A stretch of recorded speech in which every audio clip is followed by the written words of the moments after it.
guys feeling on a Monday night? Monday Night Raw's over. I don't know, bro. I'm not really sure I feel it yet, you know?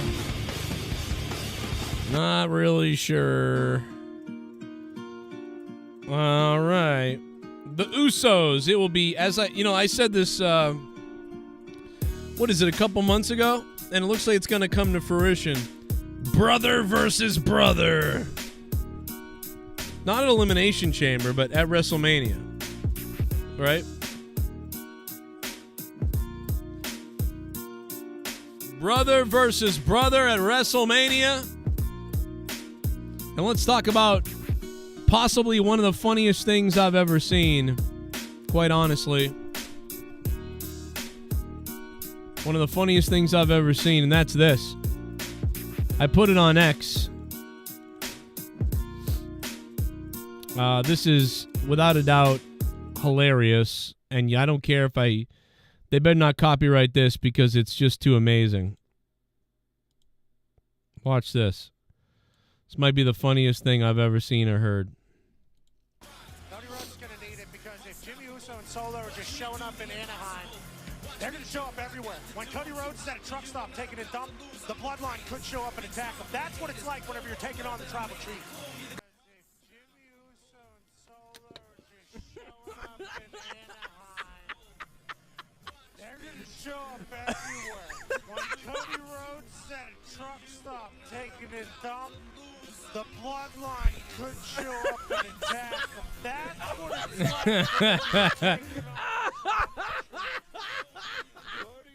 Oh my God. Cody Rhodes is going to need it because if Jimmy Uso and Solo are just showing up in Anaheim, they're going to show up everywhere. When Cody Rhodes is at a truck stop taking a dump, the bloodline could show up and attack him. That's what it's like whenever you're taking on the tribal chief. Cole trying not to lose it. Bro, that is the funniest thing I think I've seen in a long time, bro. I watched that like 700 times, bro. I watched that so many times over and over on replay. Like, it was pathetic how many times I watched that. I could not get over that. I was losing it, bro. I first of all, when Pat McAfee said that, I was like, oh my God, what? And I looked, and then I saw Cole turn his head and be like, oh my God. And I was just in hysterics. I was breaking out in full hysterics over that. That had to be one of the funniest damn things I've ever seen or heard in WWE in a while, like, especially commentary-wise. Like, Cole was just like, bro, did you just say if he's at a truck stop taking a dump? Like, it's just not something that the commentary team would normally say, and it is weird. I still think it's funny that that's what Pat McAfee chose to say, but, like, Michael Cole's reaction made the whole thing. I don't think everybody noticed that or saw it, you know, and it's sad that they didn't. Because if people missed, maybe people chuckled at what he said, but if they missed Cole's reaction, they missed most of the funniness about it. Oh my God, bro. And can we talk about the fact that R-Truth, bro? R-Truth is somehow capable of getting over. Every 3 years, R-Truth comes out of nowhere to be like, oh, you know what? I think I'm going to get myself over for like 3 months for a little while. Just going to, I'm going to come out of the woodwork and I'm going to get myself over for like 3 months. We're going to have a good run again. Every 3 years, R-Truth comes out. Pop gets himself going. That way, like he can stay on the payroll still for a little while. Like, it's kind of amazing and weird. Like, the guy just never... It's like, here we go again. I'm going to stay relevant again in this company somehow for like, as like the funny jokester comedian guy who can be like a moron out of nowhere and get that over. Like every time. Like without a doubt, without fail, R-Truth can just be like, oh yeah, I can bring back R-Truth, the stupid guy, and get this thing over again. No problem. Not a problem. Not an issue. It's kind of amazing. It is amazing. And it should be studied by people. Like, people out there should study what R-Truth is doing. The guy has become a master at this. It's just incredible. But that clip of Cole, of Pat McAfee and Cole, is priceless. Cody Rhodes is going to need it because if Jimmy Uso and Solo are just showing up in Anaheim, they're going to show up everywhere. When Cody Rhodes is at a truck stop taking a dump, the bloodline could show up and attack him. That's what it's like whenever you're taking on the Tribal Chief. At a truck stop taking a dump, the bloodline could show up and attack him. That's what it's like whenever you're taking on the Tribal Chief. You know, I bet Michael Cole right there is thinking, thank God Vince is not here. Like, he's got to be thinking, like, oh, my God, I am so glad. Like, you are so lucky Vince McMahon is not here anymore, because that would have, like, this is my highlight of Raw. Showing up in Anaheim, they're going to show up everywhere. When Cody Rhodes is at a truck stop taking a dump, the bloodline could show up and attack him. That's what it's like whenever you're taking on the Tribal Chief. Oh, man. That was delicious. Not the dump part, but, you know. The other part of that was delicious. So, all right, I'm trying to get myself together real quick.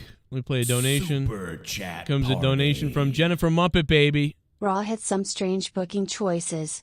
Once again, people from SmackDown randomly show up on Raw and vice versa. Oh well, wasn't too bad, but not amazing. Can answer Yeah, that. pretty much agree, Jennifer, for the most part. But first of all, the damn, you know, the different shows don't matter anyway. First of all, the draft doesn't matter anyhow. But it is funny that, yeah, I mean, they're going to have to do that. Otherwise, dude, look at what everybody's saying. Like, where's the other guy? Where's the other guy? Well, it's SmackDown, so you're not going to see the other guy. And it's Raw, you're not going to see the other guy. But tonight you got crossover, you know? So it's just something, I'm glad that it's happening, because it's making it somewhat interesting. Like, there's this warfare going on. So that's cool. Yeah. But Yeah, the problem with the brand split. The problem with the brand split is all the most important guys that are feuding right now are on different brands, which makes the brand split just kind of like this annoyance that's like, ugh, meaningless. So, I mean, I like it when the shows are actually different. I don't know, it's just whatever. I like it when the shows are just like actual different shows, different presentation. I mean, I've already talked about how drafts in the past have done it so much better, but I mean, we're in this weird phase where it's like it's a draft, but it's not really a brand split. Like, I don't know. You know what it reminds me of? Like 2010, 2011, like right as they were about to end it, they had the world title and the WWE title, and they just, both guys just showed up randomly on each other's shows. Like, there was no rhyme or reason what about to this? Why doesn't Adam Pearce sit down with what's his name on the SmackDown? Nick Aldis. Yeah, sit down with Nick Aldis, like on an episode, and they agree that until WrestleMania, they're agreeing that people can show up on each other's show. Like, they strike a deal or something, and that's a storyline where me and Nick Aldis would like to announce we worked on a deal, a blockbuster deal, this past week due to the events that have been going on the shows, you know, people getting fined and arrested, and we obviously simply haven't been able to contain this. So if you can't beat them, join them, and therefore me and Nick Aldis have agreed that until WrestleMania, the night, you know, whatever, that anybody can go anywhere. We have two problems with that. Okay, so Jey Uso, before the Jey Uso match, Jimmy Uso already interfered along with Solo Sikoa in the beginning of the night, costing Cody Rhodes his match with Drew McIntyre. Yeah, no, as soon as I saw that, I put it on Why is that a Twitter problem, though? What's the problem? Why is the problem? Get to the point. My problem is that we were told, okay, Jimmy Uso gets thrown out of the building, he's fined. How in the hell did he get back into the building? And most likely they will not explain it. They're just like, and okay, WWE, and this has been a problem. Okay, but why is that a problem? Wait a minute, but why is that a problem with my idea? Why does that make that a problem? No, it's not. Well, the problem is that again, with the basic logic of Nick Aldis and oh my God, I get blanking out on his name, the Raw GM, basically Adam Pearce striking a deal. Adam Pearce striking a deal of, okay, we'll allow each other, these guys, just to go on, and we won't find wrestlers and this and that. That's BS, because again, they're still going to do it anyway, regardless whether they struck up a deal or not. It doesn't make a difference. Yeah, but exactly. But the point is now you don't have to worry about this like sneakery or whatever. It can happen, so it sort of allows people to go, oh man, everybody can show up everywhere, but also you can get rid of the whole we got to find this guy and explain how he could be there again next week, so it's just like it gets rid of all that, and then it adds another element of excitement without needing to explain away these things every week. If you're accepting crossover immediately for the sake of just crossing over in general without really, obviously, I mean, again, you're starting feuds up, we kind of get the idea that we're going to get Uso versus Uso probably night 1 of WrestleMania. That's fine, but the fact is that, as you said, for like the past number of weeks, we've been getting Raw and SmackDown guys crossing over, mainly for Chamber. I get it, and the other reason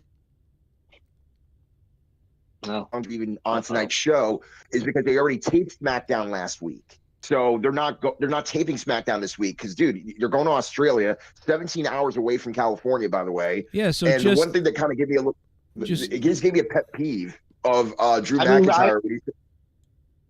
I just think it's weird that like to set up a match of LA Knight that's already happened last week. Like I always just find that weird when they tape stuff and then they got to pretend like it's not, like they haven't already done it. Like, I don't know.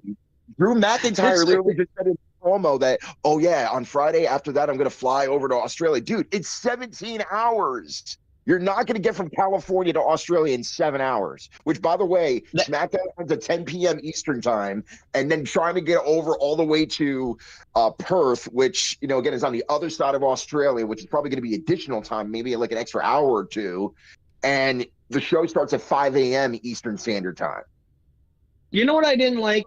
You know what I didn't like after Cody lost? Sorry to just interrupt. It's fucking sucks it's going to be that early. But, you know what I didn't like after Cody lost is that he's in the back and the guy's like, yo, is there anything I can do for you, Adam Pearce? I wish Cody had said, I want my match with him next week. I want a rematch with him. But instead he's like, no, don't worry. I'm like, what do you mean don't worry? Just get the fucking match with him. He just beat you and you're going to WrestleMania. Somebody. Yeah, a match of solo or something. I don't know. Like that's the only thing I was kind of annoyed about. But yeah, I'm not upset with Cody losing tonight. It is weird to have him go into a match with Roman having a loss, but it's also it's the first time he's been pinned since WrestleMania. Which is a good thing. I mean, that's a good thing. And it's because literally both times he got pinned. Both times he got pinned, he was hit with. Let's talk about how that Claymore was fucking awesome.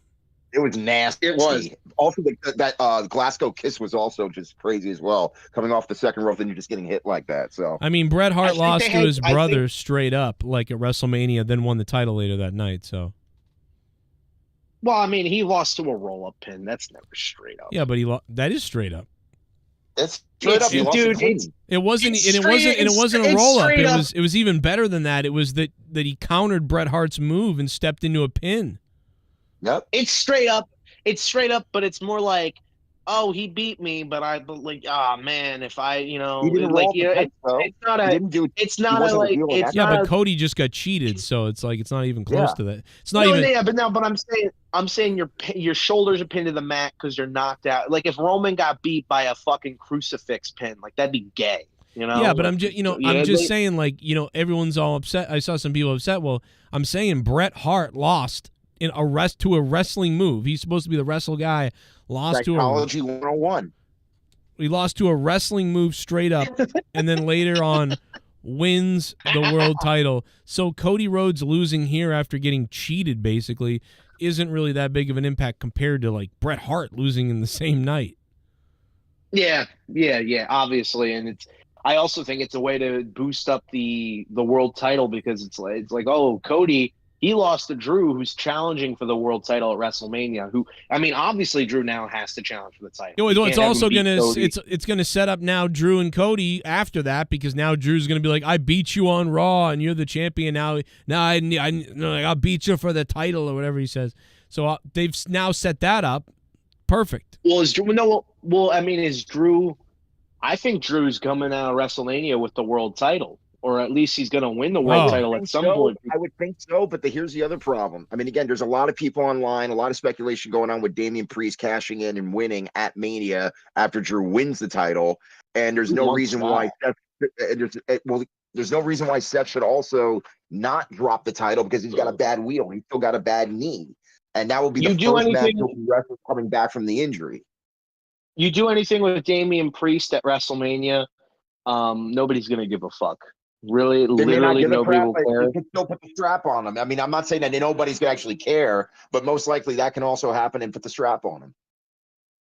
Well, I mean, I think they already know that nobody really gives a shit about it. That's why they've basically separated the Judgment Day from everybody else. From the world working with from everybody else. And again, for like the millionth week in a row, Rhea Ripley has not made an entrance with the Judgment Day. It's like they're not even in the same faction anymore. I'm pretty sure it's gonna.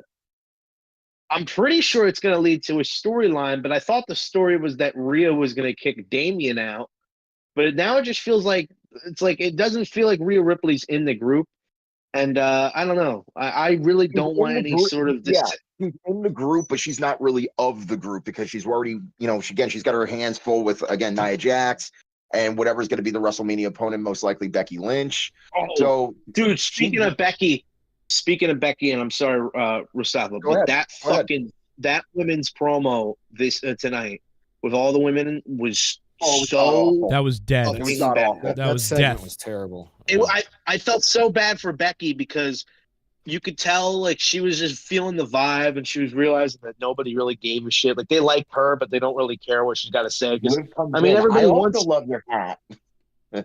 Yeah, everybody wants her to win, and everybody thinks she should win, and everybody kind of knows she's going to win. And then, like, Liv comes out, it's like, hey, we like Liv, but, I mean, we don't really want you to win. And everybody comes out, and they cut this, like, weird, like, boring, not that good promos. But Becky, to me, just was, like, she was the king of fucking bombed and flubbed jokes. Like, what was it? Where she goes, in the Judgment Day, bunch of truth haters, and she's expecting the crowd to go, yeah, but they literally just go. It just fell flat. Everything fell flat from the reaction, because Anaheim is really not that great of a wrestling town, unless if you go to San Francisco or you go to LA. It's a good wrestling town, but this isn't even another thing that people don't even realize. There's only one heel in the Eliminations Women's Chamber match. Have you noticed that? Everybody else is a babyface.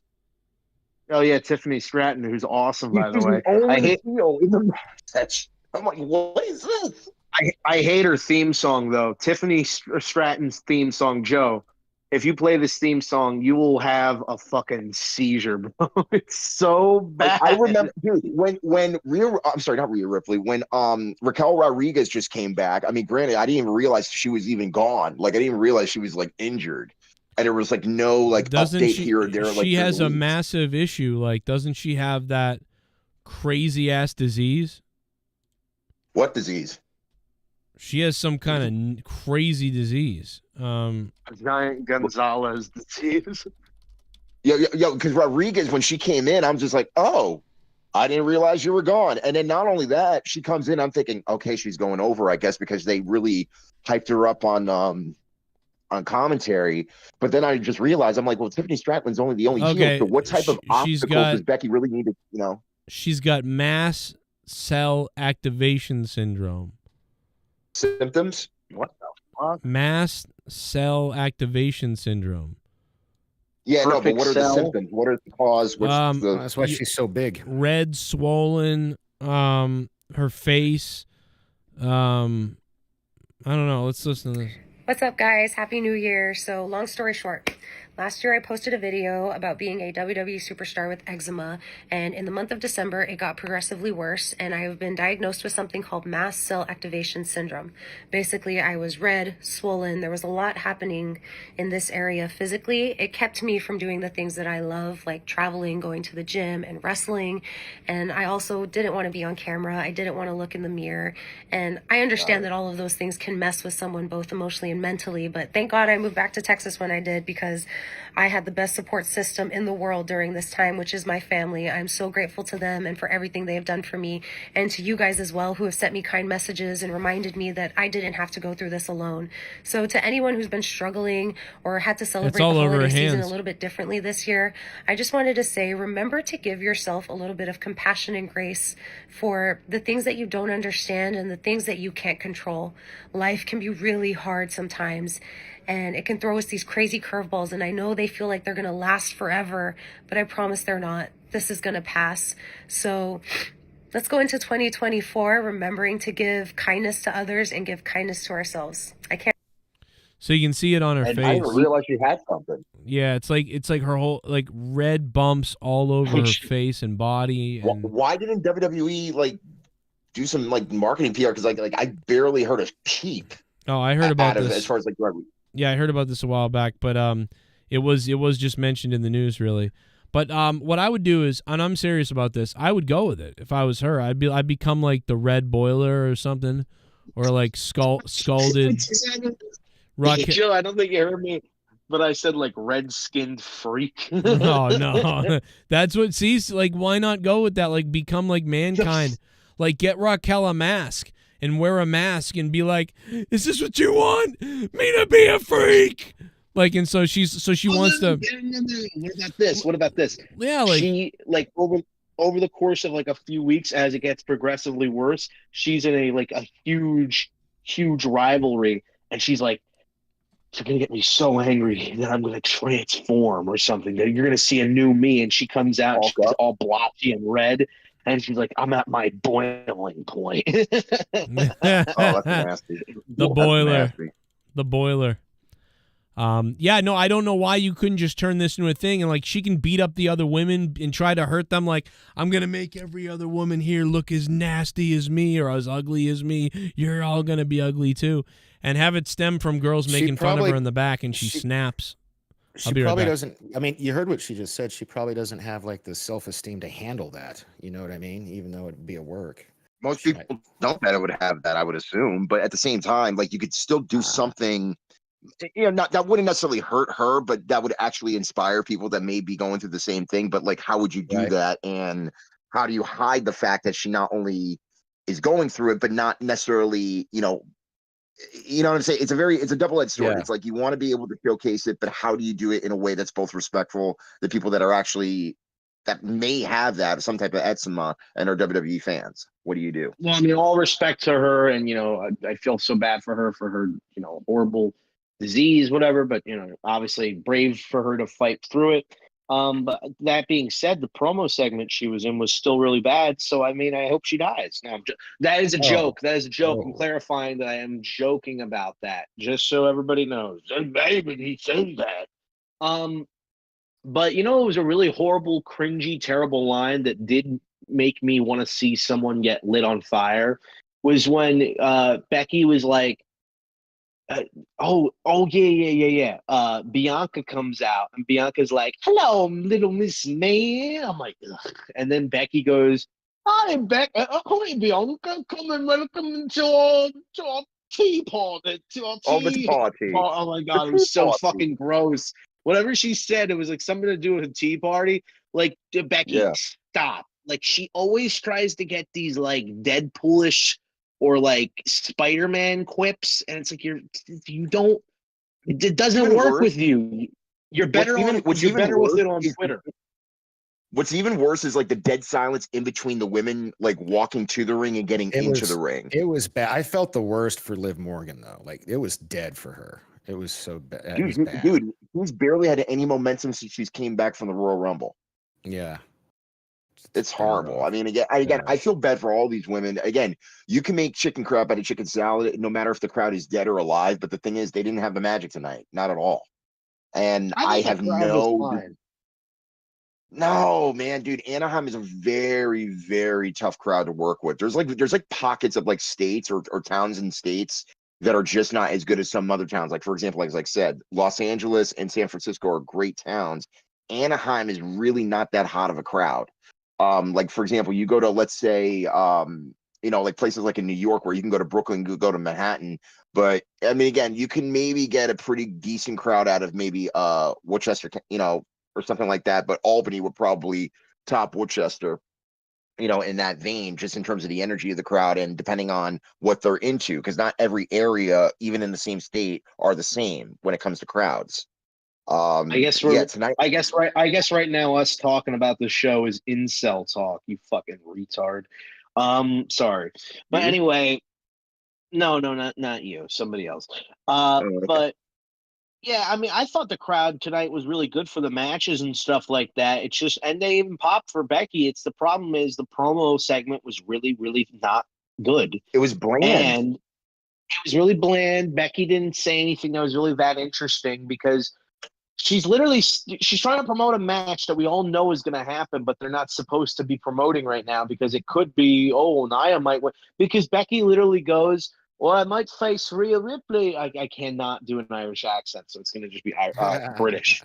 But she goes, I'm going to face Rhea Ripley, and then fucking Pat McAfee under his breath goes, or Nia Jax, or Nia Jax. Send Nia. Or Kill Nia Jax, you never everybody. know. What they're gonna do is But yeah, probably they're gonna have Becky win the Elimination Chamber. Nia Jax is gonna lose. Then a few weeks out before WrestleMania, Nia Jax is gonna be like, "Well, I already beat you, so I should have my opportunity at WrestleMania since I mean you're no real challenger or whatever, something like that." And then they have a one-on-one match with each other, and Becky finally gets her win. yeah, I mean, And it's really going to be a predictable show, despite the fact that it's going to be really early in the morning. However, though, I'm looking at, and again, there's a match that we're barely even touching upon, is the tag title match, which is going to be the Judgment Day defending their titles, and I'm not overly hyped for it. I mean, it's a nice little change. And the funny thing is, have you noticed in the last couple pay-per-views, there have only been like 4 or 5 matches on the card Yeah. in a 3-hour span? Like, I mean, yeah, they're giving the matches time, which, by the way, for years people have complained that the matches don't necessarily get enough time to tell the story, which is, again, I'm grateful for that. But I'm When you thinking, have 2 matches, you got 2 Royal Rumble matches, those both have to go like an hour each at least, and now you're going to have 2 Elimination Chamber matches. I bet we're only going to have 4 matches on this card. They've only announced 4 well, no, matches. that's the thing. We only do have 4 matches, and in like a Survivor Series, because of the 2 War Games matches, we only had 4 matches there. Yeah. So it's interesting with like the big 4 shows that we have. Like, again, we've had maybe at most 6, maybe 7 matches, depending on the show. But I just noticed that, and again, I'm happy that these matches are given the time of day.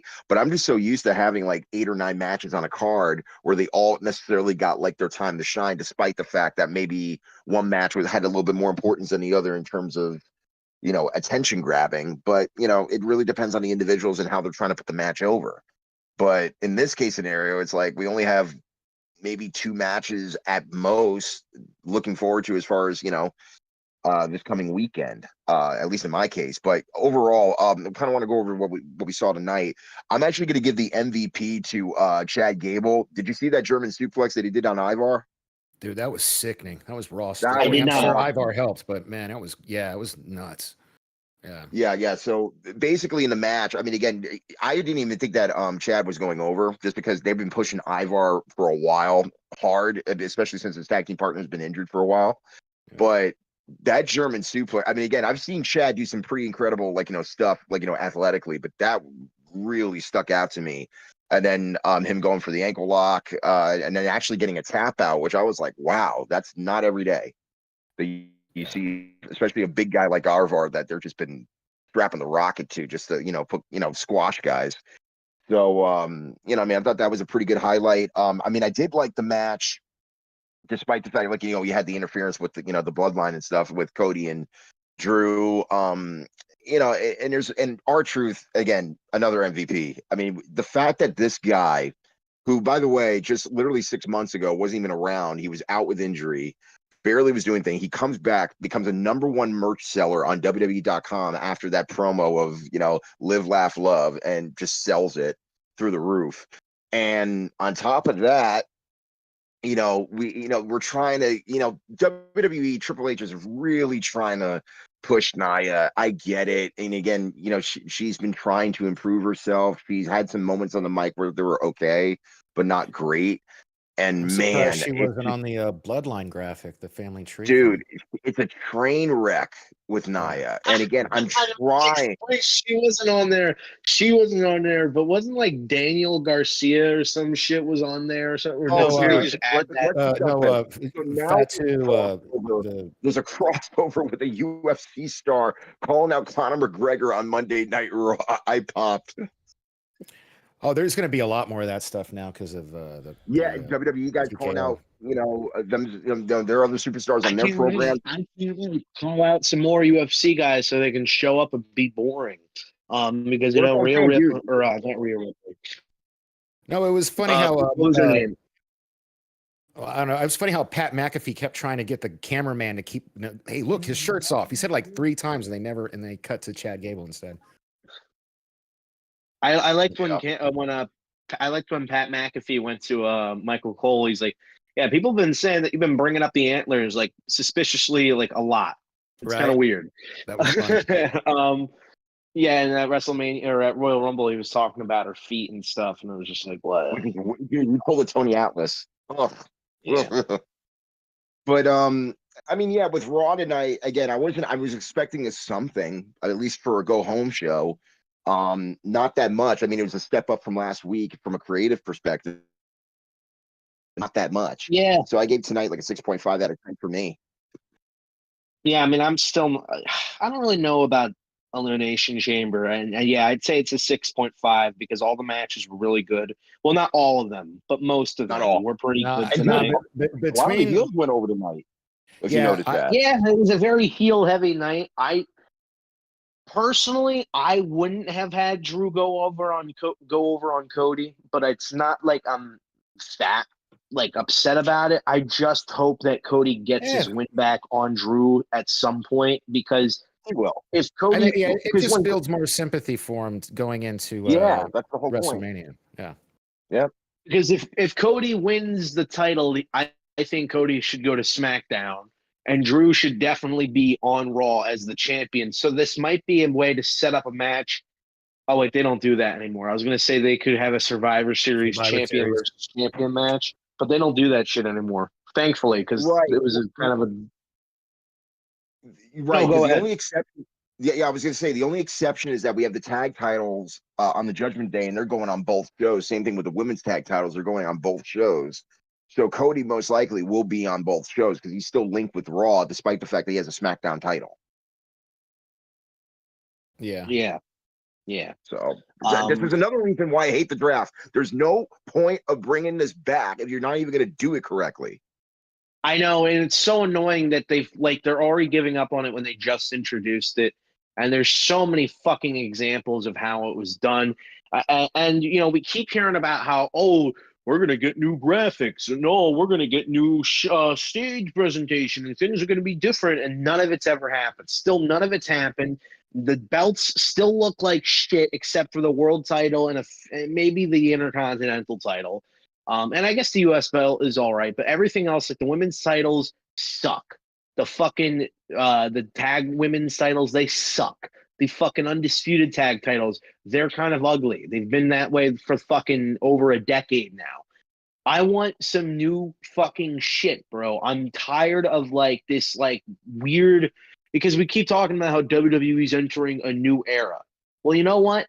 How am I supposed to tell? Because it looks exactly the same that it did fucking 6-7 years ago with the huge giant fucking Titantron that has no creative design on the stage. No video. This is, and on top of all that, Luke, and I'll piggyback off that. On top of all that, you're talking about a new era. Okay, how about in terms of making a new era, you bring in simple freaking logic to carry on throughout the year.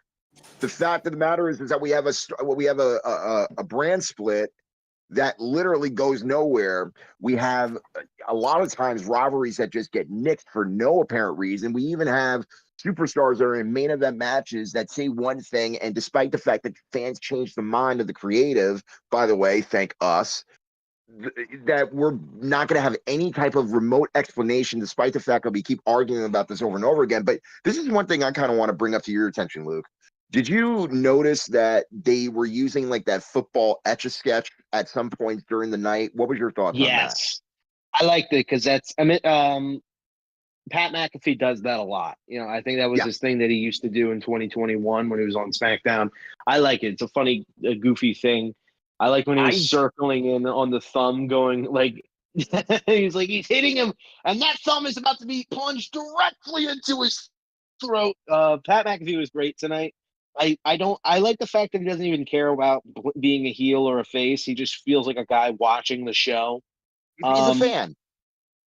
Hey, I just want to point out to Mr. Pico in the chat goes, sick of Shinsuke, fucking loser. And I mean, again, they're gonna basically, I can imagine Triple H going, okay, so this is what we're gonna do, kid. We're gonna put you on TV. If you do win, it's only gonna be very minimal, and you're not gonna win the big matches. And you're gonna get featured, you're gonna get paid, but you're just gonna job a lot. I sent Joe a fucking video. Or not a video, a message where I'm just like, every Shinsuke promo be like, WrestleMania.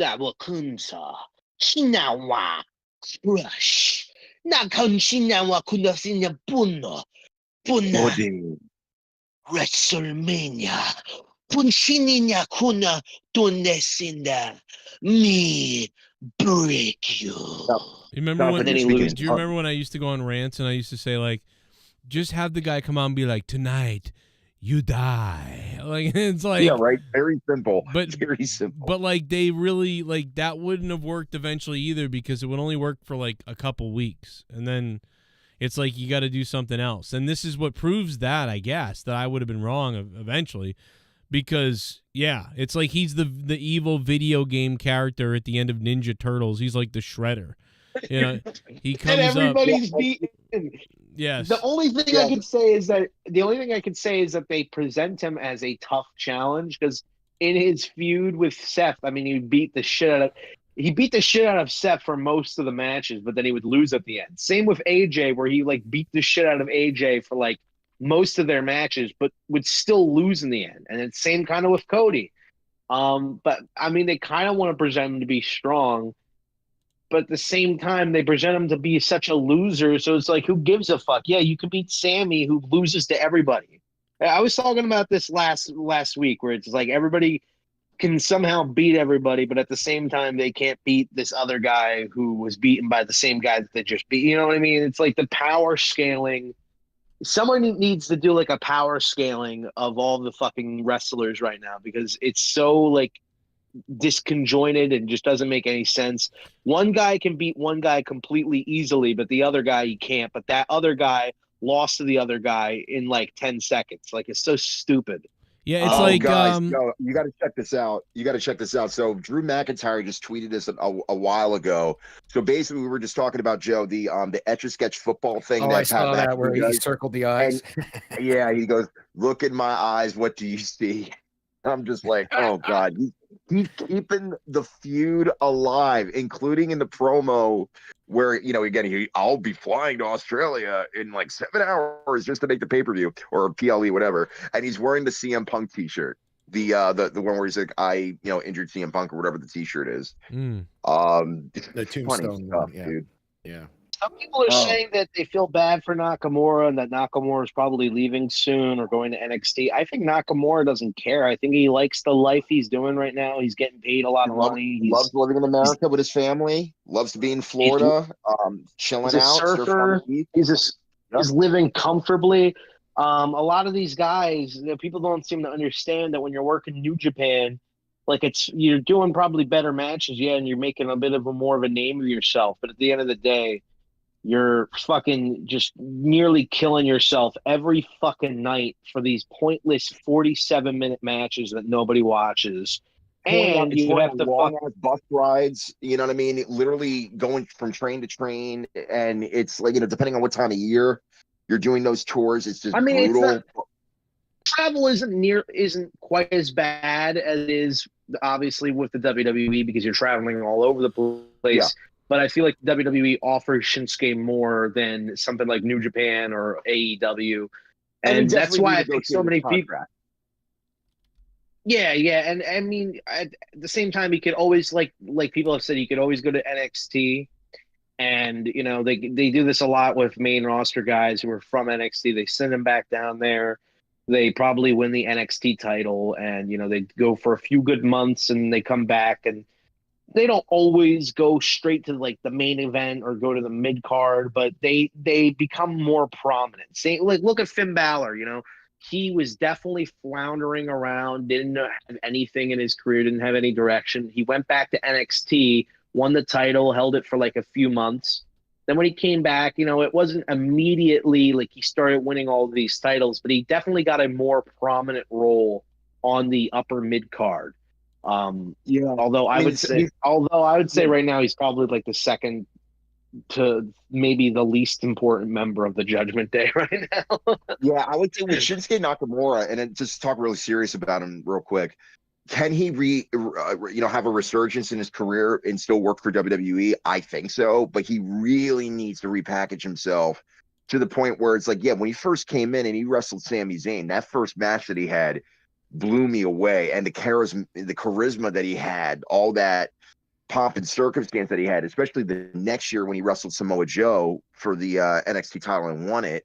I mean, it was great. It was awesome, but it's just like he's been floundering ever since, because ever since the WrestleMania match that he had with AJ, it's just not been the same. He's lost a lot of ground, and I think he really needs a boot. It's been even before that. It's been even before that. I think the moment they tried to bring him in on SmackDown, there was always just something that didn't connect, didn't work. Like, and you could tell immediately. Like they presented him like he was.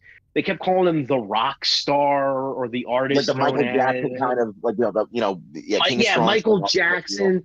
That I think, and he had not the best match of Dolph Ziggler when he came in for Backlash. So it was like already something was weird. Then they had him lose to Jinder like twice. And he got in a lot of weird like storylines. And then they had him win the Rumble.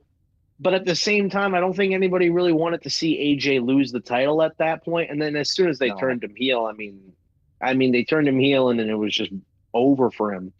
But what's funny, you're talking about that year, if you remember that, they win the Royal Rumble, both of them. They go to WrestleMania, and neither of them win. And we wonder why that is, huh? Well, he's gone. A little bit of revenge for Pearl Harbor. A little bit of revenge for the people that like defecating on people's heads. I'll tell you that. I mean, I think Vince liked Shinsuke and Asuka. He's like, I fucking love them. They're hilarious. They just fucking make me laugh all the time. Put a belt on Asuka. Hey, I'm not a 74 overall in WWE 2K24. Okay, Kurtzman, I've been the fucking monetized this champion for nearly 100. I think over almost 150 days. All right, that's longer than you've been a champion of anything in your whole fucking life. So I think I'm at least an 80 something, and you're not a 93, faggot. Did you realize that? And nobody pointed this out yet, but online when they released the numbers, apparently Jey Uso is at like what 90 or 93, whatever it is, and like Jimmy is like 84. So can you imagine? Jay's at a 90, Gunther is at a 90, so they were like equally ranked. So it's 90 and Jimmy's at 84. So can you just imagine just for a second that Jimmy all of a sudden brings up in a promo just randomly, why you gotta be 90 when I'm 84 in the video game? I'm like, dude, are you that no wonder you're bottom bunk. No wonder Roman still gives you crap and you're at the section where you're at. Because just by using that in a promo does not get you over. If anything, it makes you like a whiny, complaining, biatch, bro. So that's kind of what his character is. Well, again, he hasn't come off as whiny yet. I mean, there's a point where he could, but as of right now, all he's been doing. What do you mean he hasn't come off as whiny? His whole fucking reasoning why he turned on Jay was because he's jealous of him. Jealous of stuff. No. Of course he's jealous of him, but not to the point where he does it on a consistent basis. He's not like, let's say, who's a good example in like in AEW? I'm trying to think of like somebody who just whines and complains. Or you can take it back to the Attitude Era. You ain't done ever since you come back to the WWF. You ain't done nothing but cry, Bret Hart. Yeah, right, or something of that nature. Like I'm just, you know what I mean? Roderick Strong. Yeah, Roderick Strong.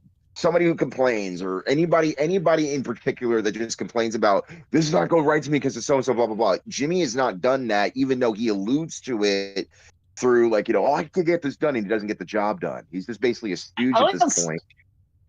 You know what was funny was that like Cody gets. I'm sorry, but I'm thinking about like because you're talking about Jimmy, and just thinking about how he gets involved and Solo gets involved, and Cody's in the back, and then like Seth, like an annoying dickhead who just follows Cody everywhere, is like doesn't say a word. And like he doesn't say a word, but he's like, "I told you, you need somebody to help you." If I was Cody, I'd be like, "Well, where the fuck were you? I kind of needed your help." Yeah, come on anytime. You fucking asshole. I don't think Cody accepted his help.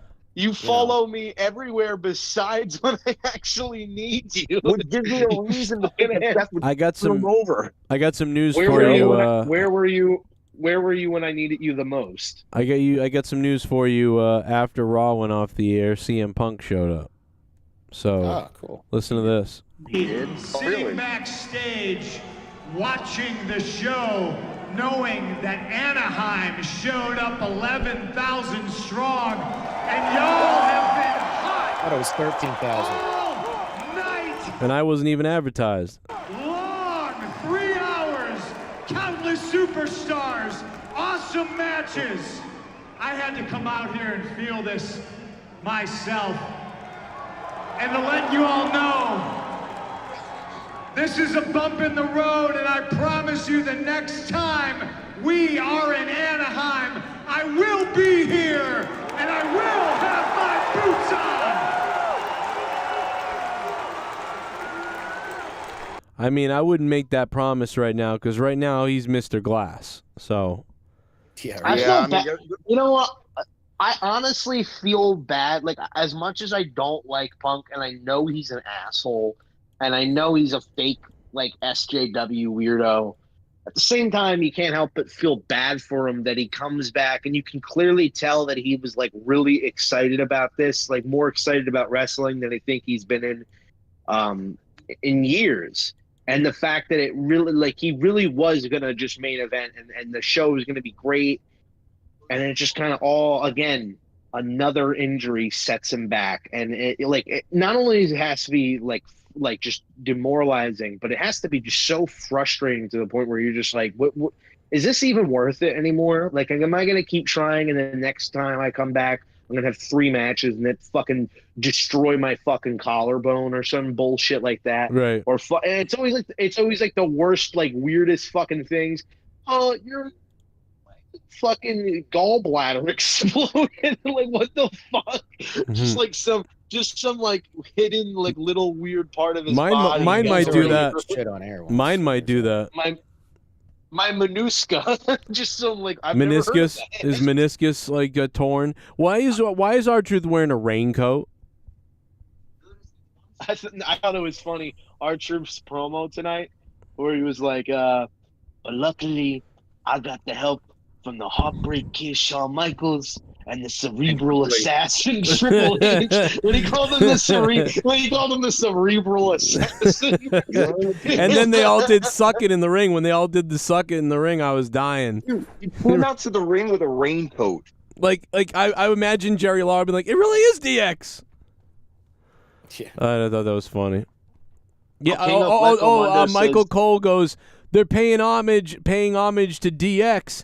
I wanted someone to say, "Well, the problem is R-Truth thinks it is DX." Like, it was really funny. Wait, did you hear when Pat McAfee was like to Michael Cole, because Michael Cole again brought up the antlers, and Pat McAfee goes, "You know, a lot of people think that you've been suspiciously bringing that up like oddly a lot about her antlers. It's kind of weird."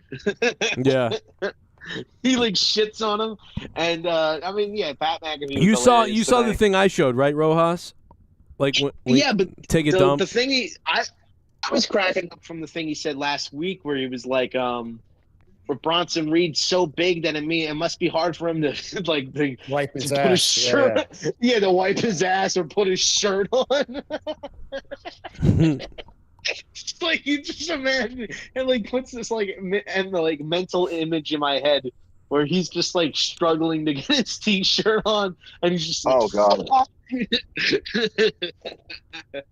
Yeah, it was good tonight. I like I said, there were some good moments tonight. Mr. Despite Pico the fact Boulevard that 2 years, Cody autograph signing at Buc-ee's. That would be a solid run and opportunity. Yeah, put Cody Rhodes in an autograph signing at Buc-ee's. Haystack Simone, thanks for the $5. I'm becoming a $5 shit bum. I forgot about the donos. My bad. I'll play them now. Mr. Pico Boulevard, a member for 2 years. Is that what he said? Yeah, that's crazy. Shout out to him. Haystacks, thank you, man. Jennifer before that. And I'm going to let a couple of the other ones play because I know they're out there. And I know they're going to play. Rock booked Raw, says Devin in the Discord. I mean, maybe he booked himself not to be on the show. Could Raw be TV 14 now that Netflix is involved? It definitely could be because Netflix probably would like that. And I get it would really come down to what TKO's shareholders want to do, probably. That's really... Yeah, at this point, it's not up to WWE anymore. Yeah. Yeah. Thank you, Bobby. I mean, I think WWE. Did he say WWE on Netflix would be TV 14? He said, could it be? And it's like, well, of course it could be. Shit bum. Nia so fat at 237 chair was squeaking. Watch it. Oh. Alex Foley, Jesus. I thought Nia Jax actually cut a good promo with Rhea. I thought Nia Jax did the best promo. No, dude. I beg to differ. Why? I put you up earlier. We're basically she was like, I'm gonna make mommy cry to mommy. I'm like, what are you saying, girl? That is not good. And like a few other, you know like, what? Every promo now with Rhea though is like the same shit. Like you swap anybody, they cut the same bullshit. I'm gonna make mommy squeal. I'm gonna make mommy cry. Well, you might be the dommy mommy. You might be the dommy mommy, but I'm gonna stank your ass or something. It's like everything has to turn into like some sort of like dominatrix. We get it.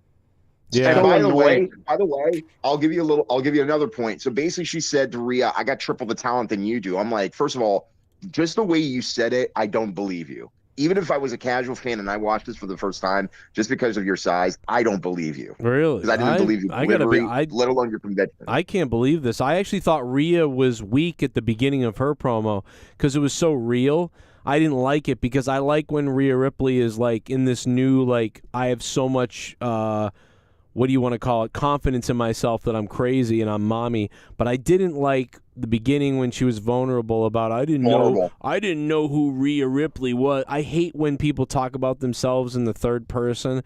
That I needed to remind myself that I'm Rhea Ripley. Like, what does that mean? I thought that sucked. Bloody Ripley. So I hate when she says that. So yeah, I hate when she says Rhea bloody Ripley. Yeah. So the beginning of Rhea's promo I thought was cringe and not good, and then it got better as she snapped back into her current persona.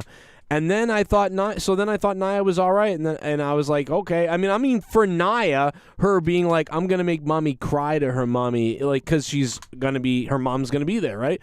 So like all that stuff, I thought was all right from Nia Jax. I thought it was better than usual for some reason from Nia. So like Nia's the material wasn't great, but her delivery was better than usual for Nia. So this promo ended up being like half and half good to me. It was like.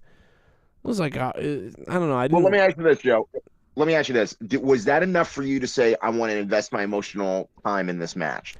Almost. On the match.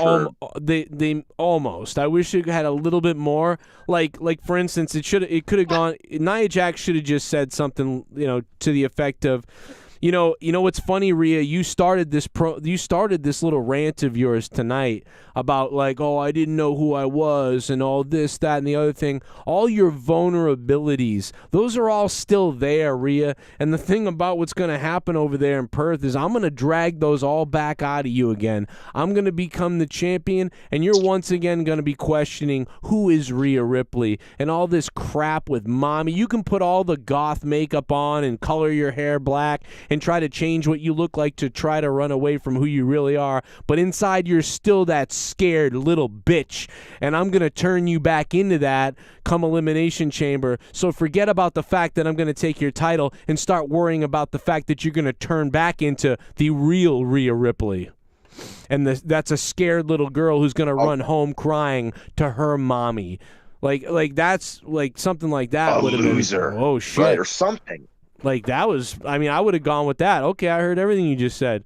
So you can, because like look at her. So I would have used realism. Like, yeah, you can put 9 necklaces on, get 70 tattoos, shave your eyebrows 3 different places, dye your hair black, do all that stuff. But in the end, I'm gonna brutalize you, and I'm gonna turn you back into exactly what you are, a weak little girl. That's the problem with Nia. That's the problem. She's not real. That's not just the problem with Nia. I think it's a problem with a lot of wrestlers, especially with the women. I hear promos all the time. Do more. You're stopping at a weird point. Go into it more. Like Joe just said, I love when people bring up like color your hair this way or do it. Get the awesome rock theme song or whatever. Doesn't change the fact that you're just a pretend badass or something like that. But it's like anytime I hear someone cut a promo on Seth, I'm like, why doesn't anybody point out the fact that Seth is like a boring guy in real life? It's like, you know what, Seth, you make yourself out to be like you're some sort of charismatic clown or whatever the hell, the Joker. But in reality, Steph, you talk like you're a gym teacher in real life. You're a boring person. You got to put on this mask, this charismatic face. That's something that you're not. You're not this fun, interesting, eccentric person. You're a boring, lifeless shill for this company, and I'm going to expose you. Something like that. I like when people go more personal into promos, but instead I feel like so many people, especially in that promo segment tonight with all the women, where they just cut these generic ass like fucking 2K 19 promos. Every promo is the same. Ugh, it's so weird. I can't believe that it was laid up for Nia. Like, it was laid up. And what this exposes, going back to this promo, can't believe it though. I mean, I can't believe that this $1 million company, they don't know how to cut these promos. But going back to this promo real quick, looking at this, Nia Jax, what this exposes is that Nia Jax already has the things she's going to say already planned out. And Rhea Ripley already has the things that she's going to say planned out. When it's like, you can tape this segment. So sit down, tape this segment. Because if this was actually live, let's pretend this segment is live. It might not be. It might be. I don't know. But let's pretend it is live. Why? Why did this need to be live when it was so rehearsed? And second of all, why not tape it? Because then you can do what I just said. Hey, Rhea, you start. And that makes sense that Rhea would start. She started, that's great. Well, if you're Nia Jax, react to it realistically. I just reacted to it. I didn't know what I was going to say. I just took a look at Rhea and I thought about it. And she started her promo. I didn't like how she started with the, oh, poor me, I didn't know who I was and all these things. What, now you know who you are when you put all this makeup on and this bullshit? You don't know who you are. Now you're more confused than ever, and I'm going to expose that. It's like there's so much to say right there easily in one shot instantly, and Nia doesn't do that because they've already got these planned out, written little generic like things, which, by the way, and I don't think this is the worst. I thought it was like a 6 out of 10 promo. But did you remember the one that was really good? It was Seth Rollins and Matt Riddle, and everything was like this, like, okay, generic 6 out of 10 promo. But then Seth said, "Hey," ripped off Daniel Cormier. And, yes. Are you still there? You still there, Riddle? Oh yeah. Well, what about what you've done? What about your family? Like, how's your family doing? Like, and he brought now Riddle was a little not great on the acting, but it was still a good. Like, that was awesome, bro. Because we're all watching this. We all know what Riddle's done. He's a crazy sex hound. cheating on his family and things like that, and his family left him. Porn star. His wife took his kid or whatever. He's cheating on his wife. He's not cheating on his family. Well, that is cheating. That makes it seem like that's cheating on your family. Seem like he went behind his. It's not being loyal. It makes it seem like he went behind his family's back and he started a new one. Yeah, exactly. That's even. Yes. Well, Riddle did that. Bray did that. Maybe I love how just nasty the chat is to Nia. Some of the funniest things, like someone saying, like, like I don't know about you guys, but I think Nia's chair just probably like smells or something. No, she's probably sitting on Adam Pearce here. Let me also say this. It's not as bad as Vader's gear. Nia's chair looks worse than Joe's old chair. Composure. How much better? They're sitting down at once. Think about The Rock's daughter and think about Nia. How much better is Nia? Like, it's kind of unbelievable when you think about it. I honestly, God, I think Simone, aka Ava Ring, would probably have more ability than Nia Jax at this point. You're which is sad a fucking psychopath for saying that. How am I a psychopath? You think The Rock's daughter in NXT has more ability than Nia Jax? As far it'd be a lot more entertaining than watching what I'm seeing with Nia Jax, other than just her doing the same 5 moves. I don't know. Nia Jax is way more charismatic. Like Nia Jax, she can cut somewhat listenable promos. Like I don't absolutely hate hearing her voice anymore. Just I would rather not see her on my television. Dude, this is literally all that she does. But at the same time, like, dude, what's her fucking? I can't even remember her name. It's like Schism, Faggot. Either way, she is horrible. She is just god awful. I mean, I don't like her. She's probably more athletic and could do more stuff in the ring than Nia. What? I mean, that's really not. God, I don't know what you guys. I'm gonna snap in a second. I've seen her be awful and just can't do anything in the ring, and she can't really talk, and she looks wrong all the time. I mean, Nia Jax might be a 5, or if Nia Jax is a 6 out of 10, a 3. Like I mean, I don't know. I think I've seen some of The Rock's daughter. I don't know. I mean, I don't know exactly how she is in the ring, but I remember her not being. I don't know. Just like every time I see Nia, I'm gonna watch her right now. She's so fucking boring. I'm gonna watch her in the background right now. I'm gonna take a look at her. Okay, wait a minute. I'm saying she's more athletically, like she's able to actually move around in the ring more than Nia. Yeah, maybe I'm crazy. I don't know. Okay, so I'm watching her now, like in the ring. Her ass is. Are you watching her when she's in the tag match or when she's in a one-on-one? I don't know. I'm watching her in a one-on-one. Okay. Why would I watch her in a tag match? Okay. I only remember the big tag match that she had with on a NXT pay-per-view. I think it was last year around WrestleMania time. Yeah. This is August 22nd. She's in the match with that like little muscly bull girl. I don't know. I mean, she's tall. You know, she's a tall person, wrestler. She's got big boots on. Oh my God, bro! Actually, you know, she's not that bad. Why did they move her to GM? I think it's just because they want her. So awful. She's so awful when it comes to her character. Like nobody, she just cannot connect. And I think she either got injured or maybe. I mean, there you can look good in certain spurts, and then like you could still be terrible overall. Like you know what I mean? Yeah. Like, you can get. I think you want her to work on, as Luke alluded to, like definitely character. I don't think she's injured because we would have heard something, but I think definitely character development as well as connecting, especially like from behind the scenes role. Because remember, in wrestling, it's not just about being in the ring. There's other aspects that you can add that can later go on down the line, saying, "Oh yeah, they did this back in NXT. We could do it up here." And also it gives, Shawn Michaels less to do on screen, which is actually a good thing. All right. Well, I just watched her, and it was only a 2-minute match, and I thought she was all right. I thought she was all right in the 2-minute match. Like she didn't screw anything up. I would say to me, like Nia is pretty awful in the ring. She's had some good matches, but it's always because her opponent carries her to them. But like she works with what she's, you know what I mean, like in certain matches she works, And also, she's kind of stiff in a lot of ways too. Diff. Who? Yeah, I mean, with Nia? Nia is diff. Nia is definitely, Nia's a little bit reckless, but she's also big.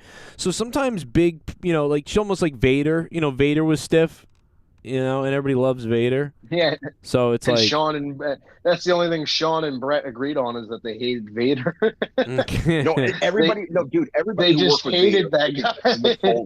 I know, but with Nia Jax, and again, the difference between Nia and Vader is at least you knew what Vader was going to give you was going to be off the wall, kind of crazy, but at least it would have been agreed upon. With Nia, it's just sloppy. I just always loved Brett's like dismissive hatred of him, where he's like, Vader, he was one of these guys who just, he thought the wrestling was real. No, but not only that, but the fact that Shawn Michaels was in the right with a lot of guys in the locker room was in the right, that Vader didn't even wash his gear. You ever hear that story? Dude, I heard that story, and I heard it about Ryback too. Fandango. Wait, or maybe Ryback never washed his gear? He used to. So Fandango, I remember hearing on an interview, he said that, Ryback, he's a great dude and all. He was lying probably. And he's like, he's a great dude, but his glove things that he wears, he never washes those. So his hands smell like shit. Oh, God. Yeah. You remember that time that he screwed that fat girl in the pool? I'm pretty sure he didn't wash that stuff even then. So Ryback's got smelly hands. You met him.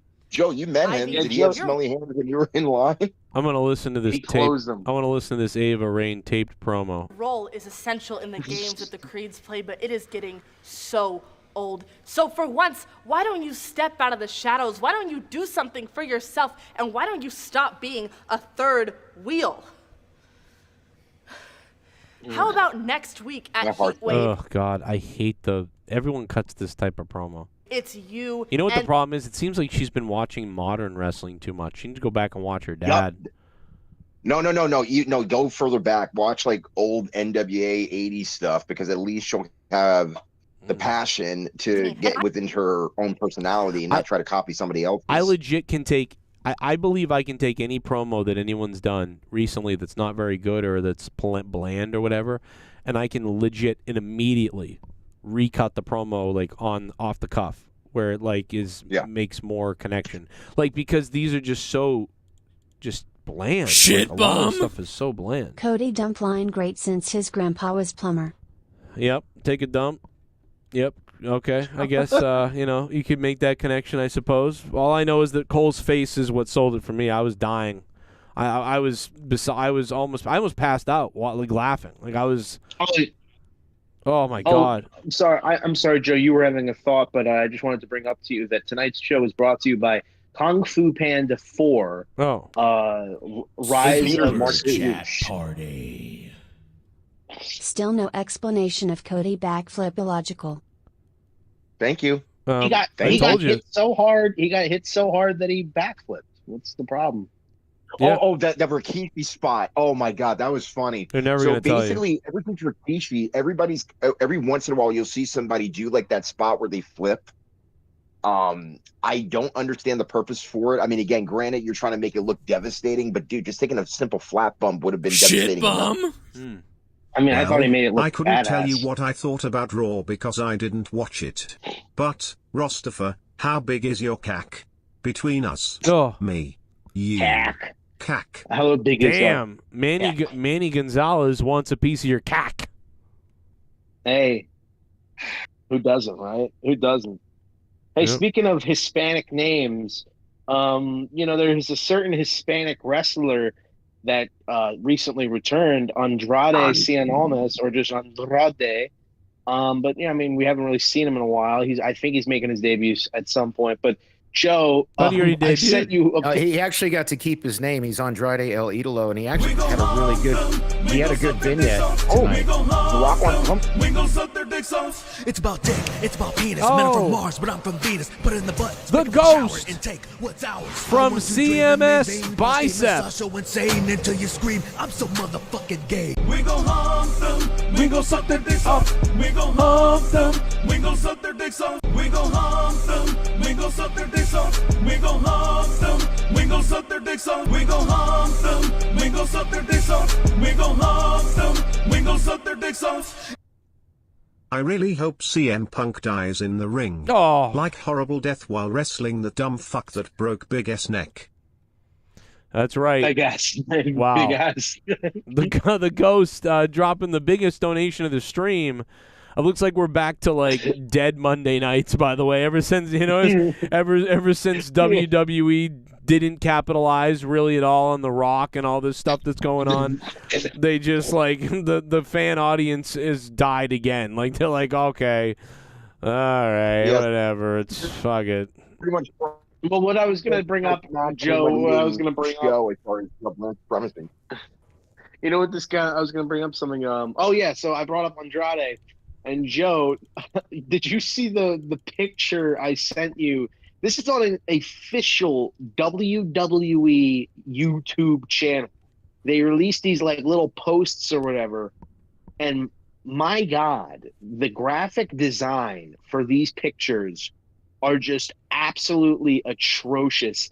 There's like a promo picture for Andrade, and it's like somebody on meth made just got introduced to Photoshop and they just made some sort of random ass garbage. You can't even read what the fucking text on the screen says because it's so badly cropped together in Photoshop. It's the WWE Figures YouTube channel, if you've ever seen it. These are some of the weirdest posts you'll see. It's a strange channel. It's straight up you'll see straight up just fucking softcore porn. Zelina Vega literally just does. She's like a stripper on this channel. She's constantly shoving her. Sorry, what? No, Rojas, did you see the Andrade El Idolo vignette they did? They're producing really cool vignettes. No, he's talking about something on YouTube. He's talking about something. No, I know that, but we were alluding that earlier.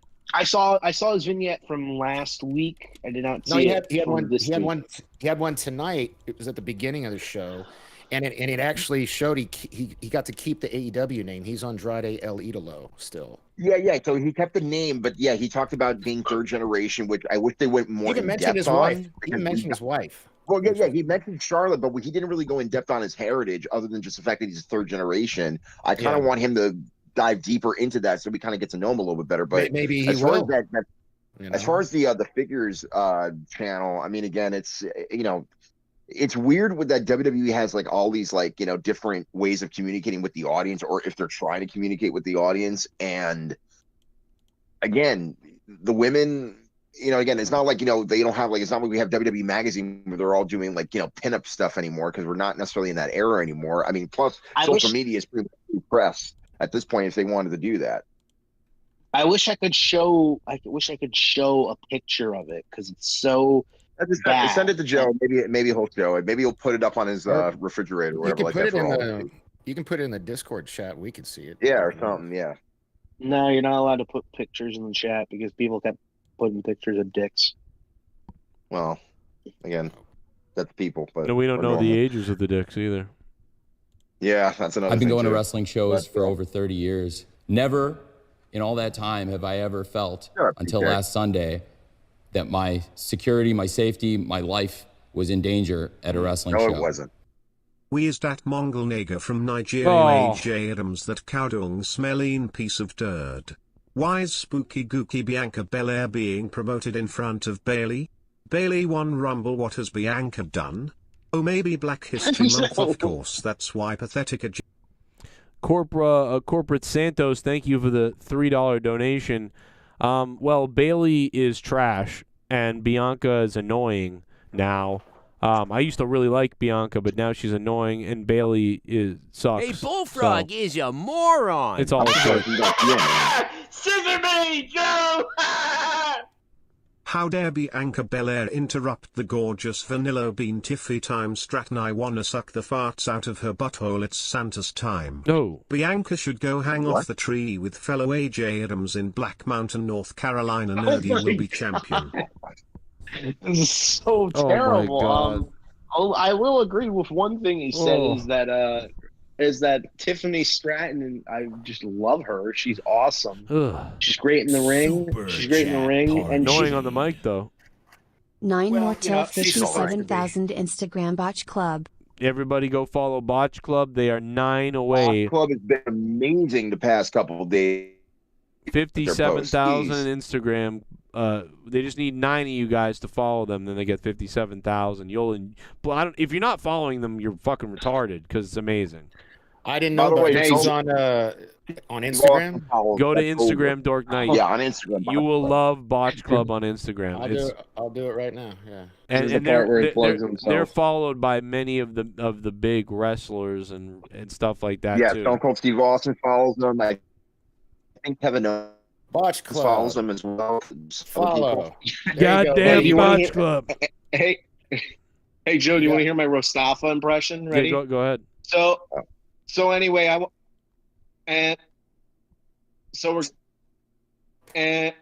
that's really funny. Are you mad because you don't have your weed tonight? Is that why you're mad? You don't have your medicine. I just I'm making fun of your bad reception on your Obama phone. So I don't know if I'll be back in time, but Obama phone at least works. I gotta take care of this thing for a client. No, I just was trying to be polite and let you guys know I'm gonna drop off for a little bit, but I might be back. Depends on how long this takes. All right. Otherwise, I've got an important business dealing. I don't want to drop any names, but it's just The Rock. I wish. I'll see you guys later. Thanks, Dork. Triple H, I'm doing the Dork Night. Going to do some business. Going to that whore's coming over later. He's the type of guy. He's the type of guy to hang out with a celebrity and then call that celebrity by like a nickname that nobody would use to refer to that celebrity. So it's like instead of Joe Pesci, he'd be like, "Oh, I'm hanging out with my friend Joe." Yo. I want you to. I want Joe Pesci to sit on my face. Why? I don't know, bro. I feel like it would be like amazingly gross, and I feel like it's like a thing I can say to people like going forward. Like Joe Pesci sat on my face, like, and they'll be like, people be like, "What?" And I'd be like, "No, he really did. Like, look at this." And I got like the pictures or something, the photos or pictures. Joe. Eat my fudge, you stuttering, muttering fucking prick, you. Yeah, why don't you eat my beef, big bitch, best I don't even know how he talks, but I want you to lick my ass. I want you to lick my asshole, you fucking cocksucker, motherfucker. You're a wise guy. You're a wise guy. I'll be great. Is he fucking crying here? He's just fucking crying. We're dealing with a man, fucking little fucking pussy little girl. Huh? That's the guy. Is this the same guy who called my fucking friend a faggot? Yeah, that's the guy I would want torturing somebody for me. I'll be with a hot poker and a hammer. Joe Pesci. You make me pop your fucking eye out of your fucking skull. You know what I got now? I got a hammer and I got nails. And I'm gonna hammer the fucking nails into your dick. That's what I'm gonna do. I feel like that's like his character from My Cousin Vinny. If he was like a horrible person, he would be like more relaxed about it. Like, I'm gonna take this nail and I'm gonna shove it in your eyeball. Wasn't he? It was kind of like that. Wasn't he in 8 Heads in a Duffel Bag? And he was kind of like that. I don't know. I never saw that one. What? I've only seen it I've only seen Goodfellas, My Cousin Vinny, Casino, and also the Home Alone movies. Obviously. Oh my God, those are hilarious. Go watch 8 Heads in a Duffel Bag, bro. You will. Oh, that's good. I think that's a good film. You'll enjoy that. Bro, my favorite line is my favorite speech is the one that he gives in Casino. He's like, I think you're confused on what I do here. You see, what I'm going to do is tomorrow morning, I'm going to take a trip to the bank. And if you don't have my money, I'm going to bash your fucking skull in right in the front of the bank. And I don't give a shit if I go to jail because I'm going to break out and do it again. Because I don't care about getting arrested because I'm fucking stupid. I'm sorry, but nothing takes away the cake when my cousin Vinny, when he's talking about making eggs. Like, I like my eggs. How do you like the eggs? You want any eggs? How are we supposed to make eggs in 20 minutes when you can only take you 15? What I love is how my cousin Vinny. Sorry. What I love is how they make what's his face? Fuck. No, I can't remember his name. Steve, the comedian with Chris Farley movies, the skinny one. Not Steve Martin. No, what's his face? He's younger. Wow, I fucking lost it. I don't know. But they made him a doctor in the movie, and it's like he's in college. It's funny that he's in college. You got to watch this, Rojas. I'm telling you, bro. Bring me their heads. Okay. This is Tommy Spinelli. I have valuable family heirlooms in there. These are valuable, too. Look, pal, this goes right on with. I think those are live human organs. Trust me, pal. They don't feel it. Now his luggage. You didn't lose nothing, did you? Is going on vacation. What have you got in there? Looks like you packed for a month. Where the hell are my heads? Don't worry about it, all right? It'll happen before you start stinking. And he's going to need some help. You got my heads and I want them back. Or a lot of heads. If you ain't there, your buddy's here in history. You got it? Are gonna roll. This university has hundreds of frozen heads. If I do. Oh. What's my name? Duncachino. J-Dog from Boston. Yeah, he loses the heads that he was supposed to bring the mob boss. Cody as champ will suck. When Rock screws Roman, what Probably. PPV will they wrestle? After Cody wins, Rock should finish the story on Cody's wife's face. No, Cody fans. I don't think Cody's gonna. I mean, honestly, Cody's gonna suck. So I guess we just rather have this terrible. I'm going to tell you the Roman opposite. right now It's going to be suck. the opposite, Rojas. It's going to be legit. Cody is going to be the first face in a long time who's going to be able to remain champion for like maybe a year. Whereas, And like, even after losing the belt, he'll still be over. right, but Daniel Bryan, it burnt out. Kofi Kingston, it burnt out. There's so many examples of it burnt out after like 2 months.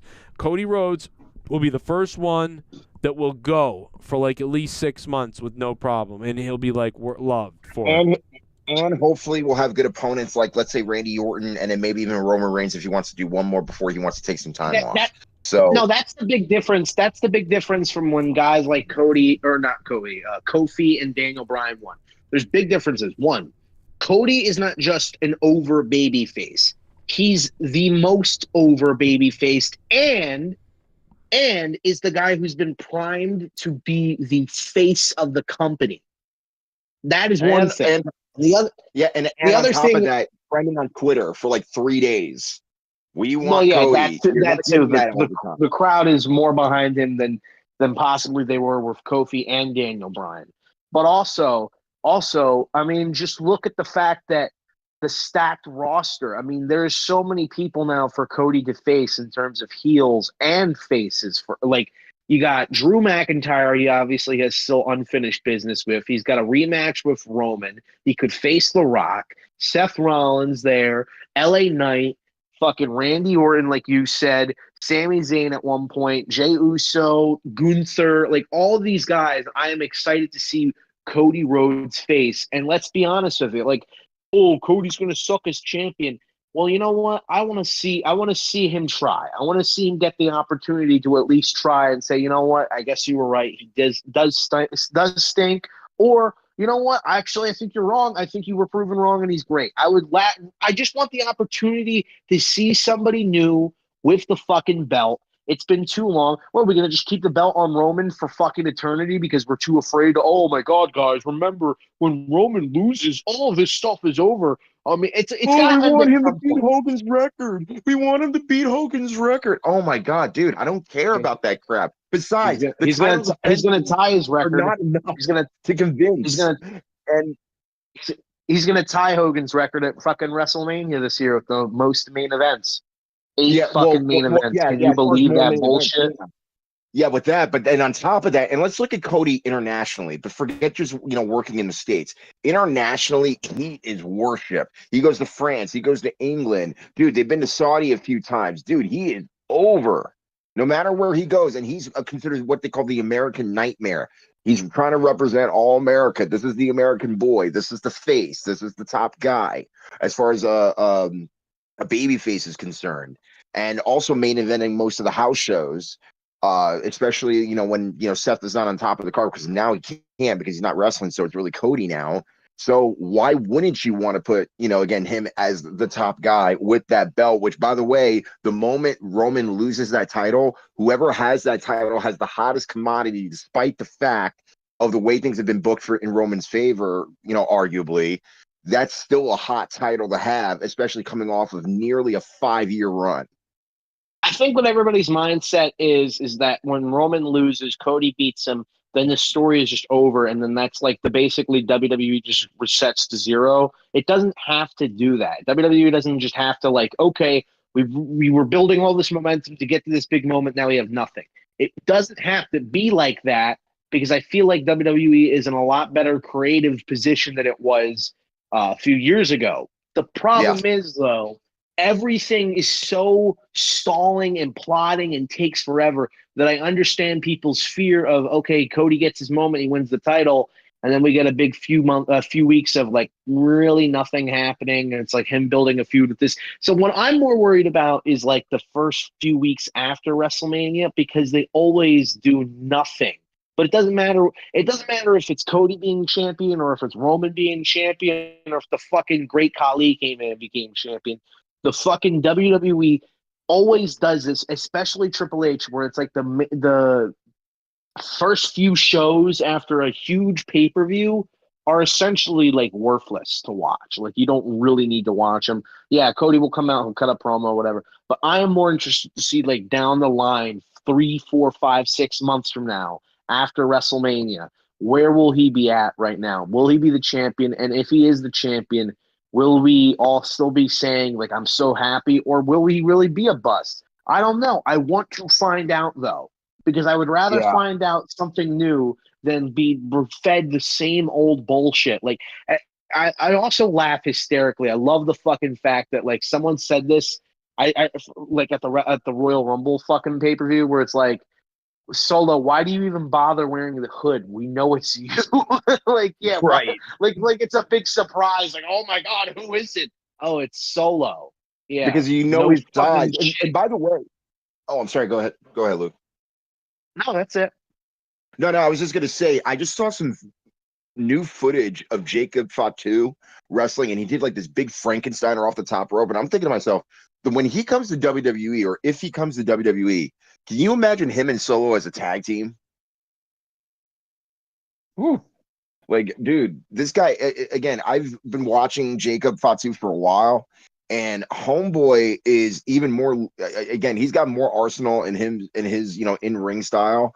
All due respect to Solo, but again, he's just wild. And again, one of those combinations of tag teams that we really haven't seen, as far as one guy is more grounded pound, which is Solo. Jacob Fatu is the same way, but at least he could fly and do a bunch of different stuff. Which, again, the moment that he comes in, again, probably would just go straight to NXT. But when that time comes, next year's WrestleMania is going to be kind of interesting, because there's going to be some new faces coming into the company. Whether it be from AEW, whether it be from, internationally or whatever, it's going to be a decent, card by next year.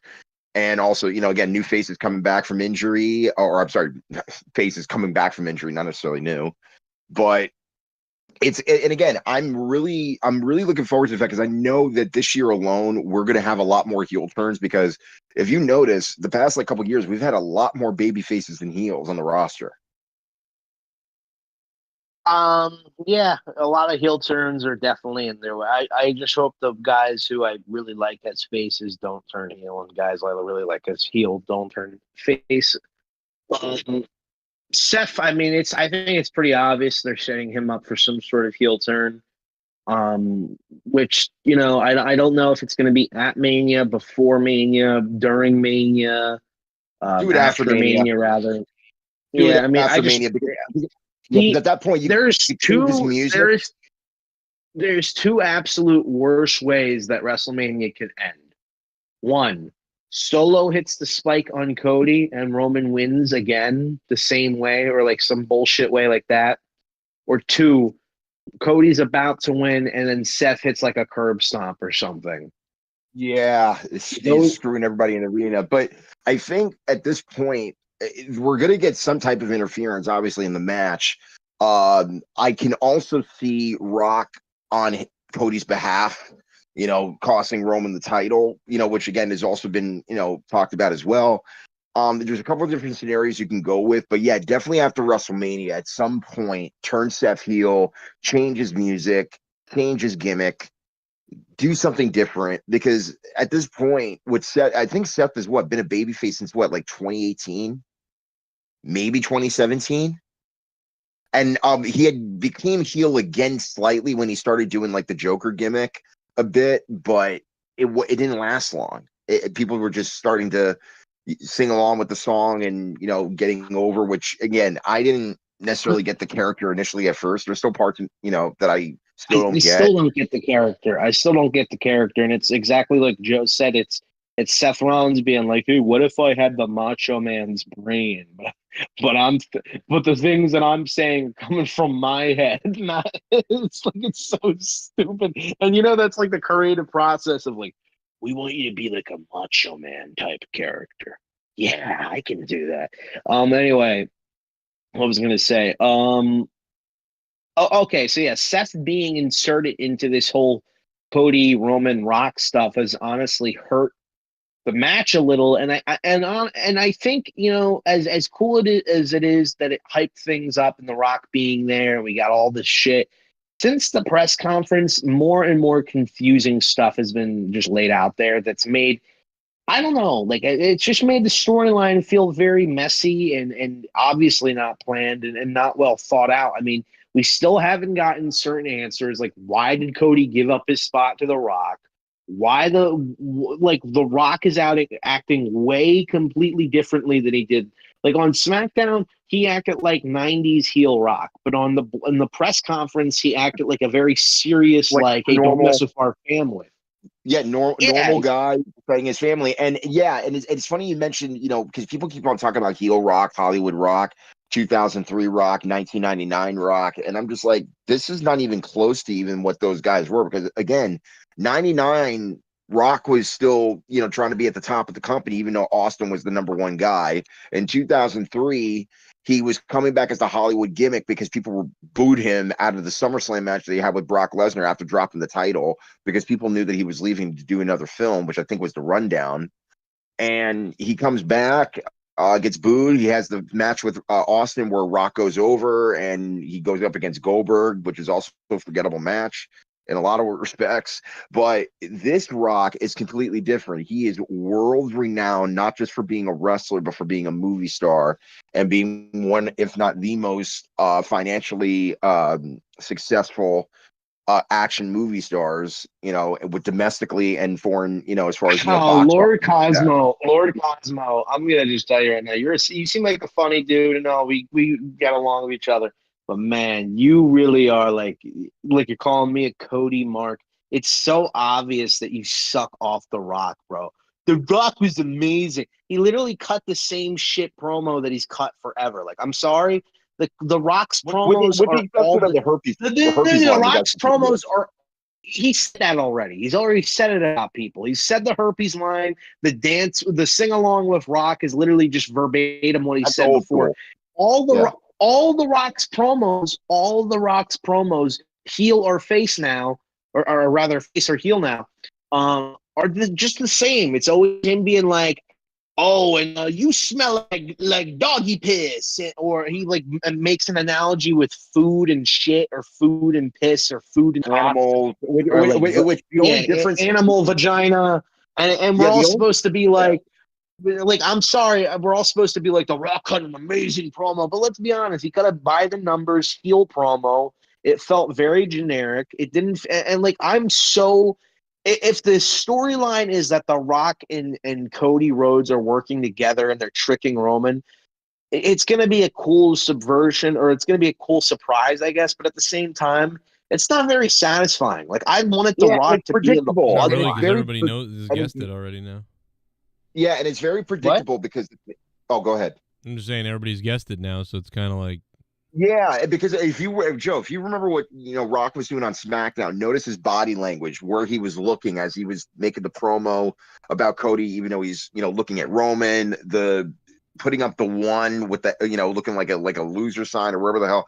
So we're trying to figure out is this actually on purpose? Is this just people overthinking this or whatever? So again, nobody knows. Yes, we're still guessing, but if that were to be the case, then it's kind of like, well, what are you doing to kind of string us along even further to the point where we're not guessing based upon what is already being laid out? Like, what are we doing different than what we hadn't done 6 months ago, even when Rock wasn't in the picture? That's where Seth's involvement really throws a huge curveball into this whole thing, and I honestly wish he wasn't involved in this match. Because they obviously put him there because they know he's the secondary champion. They're like, well, Cody's the main star right now, so let's make Seth Cody's like Macho Man figure, and they're doing like they're teaming up together, and it's just like Can Cody just get the fuck away from Seth? Like, Seth, just leave Cody alone. He's not even concentrate on your match with Drew. Get away. Half the time Seth speaks, Cody doesn't even give him a verbal response. He just gives him stunned silence. Like, oh my God, this motherfucker is talking to me. Get away from me. Yeah. It is gross. But no, I mean, it's just annoying, and Seth is making it weird. But it's like I don't want to see a turn from Seth, and I don't want to see a betrayal from Seth. I honestly am not that interested in a Seth or Rock match, like some people have said, or even a tag match. Seth being involved in this is bringing it down, burning it down, because he just does not feel like he's on the same level as Roman, Cody, or The Rock. Or let alone being booked that way or booking himself that way as far as his promos go. And yeah, exactly. And it's just like it leaves him in this weird predicament for WrestleMania. It's like, I don't want to see him get involved and be the reason why Cody went. Like, is Seth going to raise Cody's hand at the end of WrestleMania and then hit him with like a pedigree or some bullshit? Yeah, and if Seth loses the title, it's like, hey Cody, you owe me one because I helped you. Like, no, screw that crap. I don't want to hear that. I'm not interested. I'm not really interested in Seth's involvement in the story, whether it be a betrayal, whether it be a team up. I'd rather Seth not be there, and we just got Cody and Roman. And I think that's what WWE's losing focus on. That's like, this is the main attraction. And I know you got a little bit of time before WrestleMania, obviously, but I mean, we're focusing more on The Rock and Seth Rollins cutting promos when Cody and Roman are the main guys. They're the guys who are going to go against each other in the main event. So I don't want to hear from Seth. And it's like, if I'm going to hear from The Rock, I also want to hear from Roman. Roman should have cut a promo more than he did at SmackDown. Like, converse with each other. You're in the ring for each other. It's like the third time Roman and Rock are in the ring, and they still haven't said one fucking word to each other.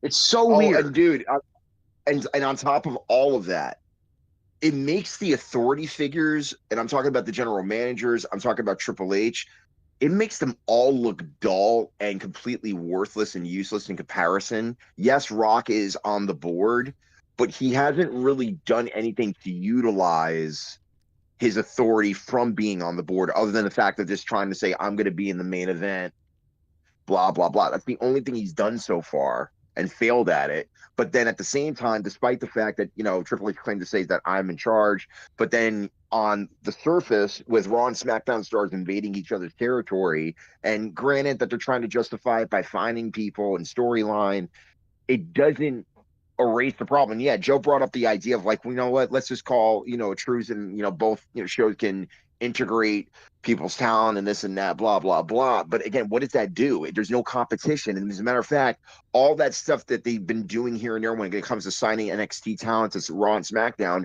is also useless in a way too, because then again, it's like, we're going to sign these new guys from NXT to be on a specific brand, so that way we have competition with one another. Well, there's no competition because everybody else is on each other's shows. I mean, we've said that for years. I mean, it's nothing new. I mean, that's why I don't care anyway, because they don't care, and who cares? It's all just bullshit anyway. The draft is a big waste of time. No one cares at this point. Yeah, so that's why they should just be like, all right, let's sign a treaty, because then at least that explains it temporarily instead of me getting mad every time they do this. It's like, oh, the fuck, I'll just make the treaty, and then it goes back to normal. But I mean, that wouldn't matter anyway. So really, nothing matters. So all it's going to do is devalue the product more, like it is. I like how people are so stupid. Like this is what I cannot stand about. Just like, if you don't like Cody, it's fine. But the fact that you have to be such a bitch, and you really are, like, you're such bitches about people who like Cody. And you're like, you guys are crybabies. You're literally doing exactly what you're just dick riding the Rock. Yeah, dick riding these WWE legends, conditions and you you live guys in a way to be crying. Yeah, and you live in the past where it's like, oh, well, maybe the Attitude Era is the best era of wrestling. I love the Attitude Era. It is the best era of wrestling, but it's not the Attitude Era anymore, dude. And The Rock isn't cutting Attitude Era fucking promos anymore. He's cutting generic, bland-ass, raw fucking monkey penis promos that he cuts all the time, and I was expecting something different. So when, like, I'm going to critique something, don't be like, I'm going to critique something, don't be like, you're one of these indie cry. But, like, first of all, I hate fucking indie wrestling. I think it's horrible. I like the Luke and Rostafa love the indie no charisma guys. How? I literally shit on indie wrestling more than anybody. Yeah, I like Cody, and again, I like Cody because he has a personality. You know, Roman, the guy you're sucking off, the guy who didn't have a personality for most of his career, and now he finally gets a personality. Like oh my God, he's a heel and he acts like a smug asshole. I mean, that's impossible to do. Granted, right, Luke, Roman has done great. Granted, Roman has done great. But at the same time, he's literally been so protected, and everything has been like handed to him on a silver platter. To act as if it's like more like, oh yeah, he's over because he's the super charismatic guy. I mean, you're fucking being delusional right now, bro. You can be a Cody hater all you want. Let me bring you back to the Attitude Era real quick. Let me bring you back to the Attitude Era real quick. So people are like, oh my God. What's my name? Duncachino. J-Dog from Boston's coming hard again. What up, J-Dog? Say hello to my chocolate blend. You guys are speaking from a wrestling bubble. Name one face champion that has a run that didn't have crossover appeal. You have to think outside your wrestling bubble. Remember I said this, Joe. I'm not exactly sure. This Wait is a the minute. same. What does that mean? I'm trying to It's the same guy. He's just saying that he's just saying Rock better business wise, blah blah blah. The same old bullshit. Yeah. So let me answer this real quick. WrestleMania was already sold out before The Rock showed up. You little fucking so just make the same argument over and over again. It's so annoying. Like, we get it. It doesn't mean. Let me put this out there. Let me put this out there. First of all, as Luke just said, WrestleMania was already sold out. Not even close to when Rock was even going to be involved, let alone even be coming back to the company. Number two, the idea that you're talking about the Attitude Era. Oh, we wish for the Attitude Era. Guess what? Triple H said it best at the press conference about a month or two ago. Not everything was great about the Attitude Era, and I'll give you case in point. Vince Russo decided that a miscarriage angle with Terry Runnels was great for TV and should be greenlit, which, by the way, it was greenlit. And guess what? No tickets were sold for that angle. Here's another thing. The idea that you're gonna have Al Snow bringing in a dog, and allegedly the big boss man cooks the dog and Al Snow eats it. Did that really sell any tickets? No. I don't know, but it kept me watching the TV. I'll tell you that. Well, no, what kept me watching the TV was the actual wrestling and the actual storyline that actually made sense between Austin and McMahon, or Austin, whoever his opponent was, Triple H, Rock, Undertaker, whatever. You know, see, I think Joe Rostafa has a different perspective than me and you for wrestling. Some people like us are more interested in the story elements where it's like, oh, dude, there was a fucking dog, and they're like, if fucking Vince loses, he has to drink the dog's piss or something, and they set it up like all night. Set it up all night. Yeah, I like when it's a mix of stuff. In a cup. I like when there's a variety of stuff. When it's just like cut generic promos, wrestle. Like it's like we're missing. Well, no, I another like dimension. the idea of Crash TV to the extent as long as it has a linear experience where everything makes sense. Not everything did make sense even at that point. Right. No, I mean There's it was a some funny ridiculous moments. thing, but I mean, I'll tell you what, I was watching, and I think that was on SmackDown that happened. I want to say, but I was watching, and that's one of the things I remember from back then. It's like at that time, I mean that I would say 1 year period. Like I remember like the Big Show riding the coffin. I remember Al Snow Pepper. I don't remember a lot of other things though. You know what I mean? Like I don't remember. I remember quite a few. I mean, the idea of DX going blackface and doing the whole, nation thing, even, looking back at that. That wasn't even a thing back then. I don't even think. Did anyone even say blackface back then? I thought it was funny. I thought it was funny. Yeah, well, you're right. Everybody thinks that was funny. I mean, that was funny. It's not like they were, anybody, even nowadays, like everybody, I don't know what they would say, but you know what I'd love to do? I'd love to trap some people. I'd love to interview people and be like, what did you think? The DX and the blackface and the way that they were talking, like with their accents, and I'd sit down and like let wrestlers bury themselves. Like I would love to bring that in front of Mark Henry. And if Mark Henry was like, nah, man, I get it. Today it wouldn't be acceptable. People wouldn't fly today, but that was funny, and we all loved it and everything. Then I'd be like, oh, shit, Mark Henry passes. But I guarantee you there's a few bastards who would be like, yeah, that was nobody, that was despicable, and I'm embarrassed. And by the way, the only difference between that angle, let's say somebody else doing that today, is the fact that, A, the arenas were always sold out, they sold tickets, and the feud kept going. That was the whole point. As long as the feud kept going, and it made money, and it made people talk, and this was way before social media, fine, fair game. And even if it was slightly controversial, you're still talking about it. Yeah, they should do it again. Not everything. Obviously, the Attitude Era not everything was amazing, and I know people get mad if you say that. They're like, "Well, you're disrespecting it." I want everybody to know that I still think that the Attitude Era and Ruthless Aggression eras are the best eras of professional wrestling. But at the same time, there are many flaws to the Attitude Era that I think people are just like. Even the Ruthless Aggression era flaws. You can't say that. Oh yeah, even Ruthless Aggression. You can't say that. What are you? Oh, now okay. So you're gonna tell me that right now that the Roman's more important? Like it's like as soon as you critique one little thing about Attitude Era, these fucking insane marks get so angry at you. Like, oh, okay, so Road Dogg right now is more important than fucking anybody right now. Road Dogg, X-Pac and Road Dogg are more important than fucking Jimmy and Jey Uso ever will. It's like, okay, nobody's arguing that they are more popular, but I'm just critiquing a storyline or I'm critiquing something that happened. Oh, it's a lot better than that shit they put on nowadays. They get really aggressive and weird. It's like, yeah, they get so offended because the past doesn't live up to the present, which is BS because the past isn't supposed to be the present. That's why they're different, Lord Cosmo, you're so delusional if you're saying that a majority aren't a fan of Cody. I mean, we've done the polls, we've looked at the numbers. It's 60 to 7. It's 65 to 75% of the fucking numbers. If you don't think that's the case, you are being stupid. You're just being. You want to be right. You really, really want to be right. Like, dude, you're literally saying it's not. Cody shouldn't win. Braun Breaker should beat Roman. Braun just got here. What's the point? So we're gonna build Cody up for 2 years. We're gonna build Cody up for 2 fucking years. Bring up this whole finish his story thing. Get the audience behind him. Get him even more behind him after last year for this rematch. To the point where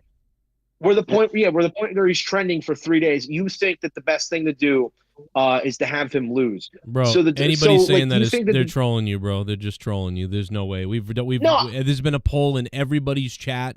There's been polls all over Twitter. I've run polls here in this chat and on Twitter. Cody Rhodes is liked by at least 75% of the crowd.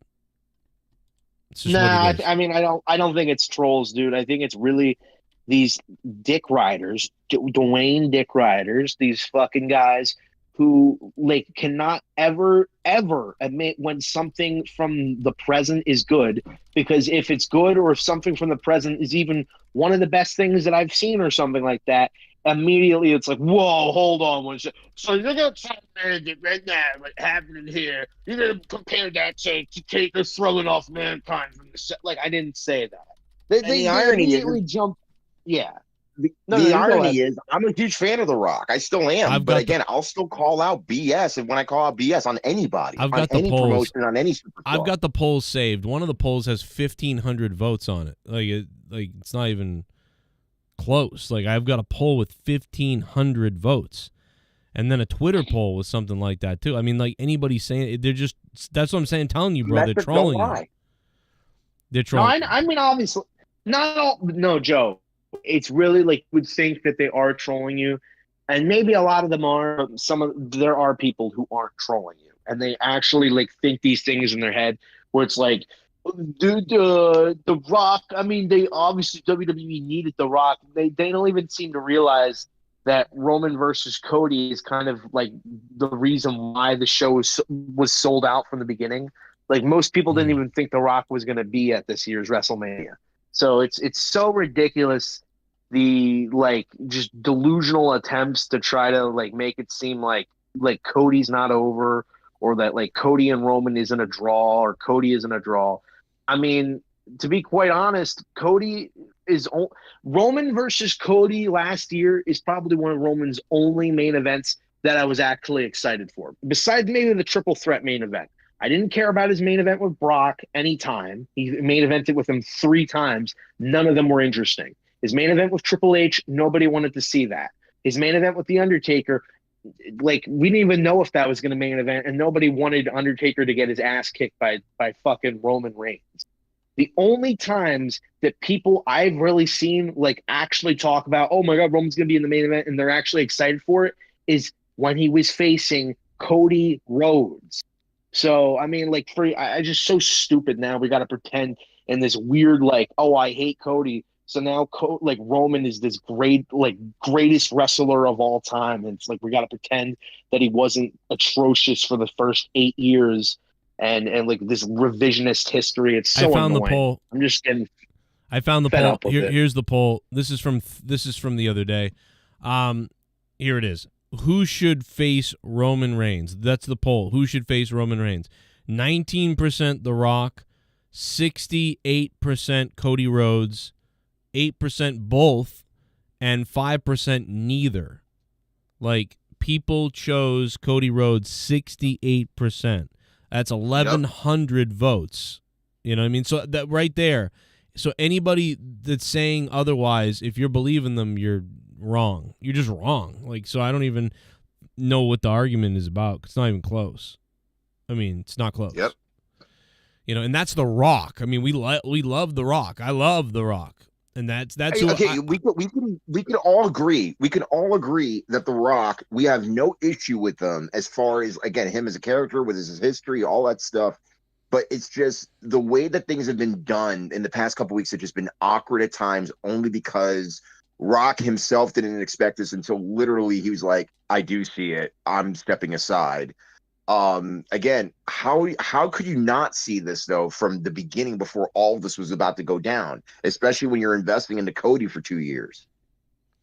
It's weird because we all wanted at some point Roman and Rock until, the next guy could step up. And it's quite honestly, I've said this, and you can go, if you scanned over my channel over the last 4 years as we got near Mania time, and we all start talking about the Rock rumors.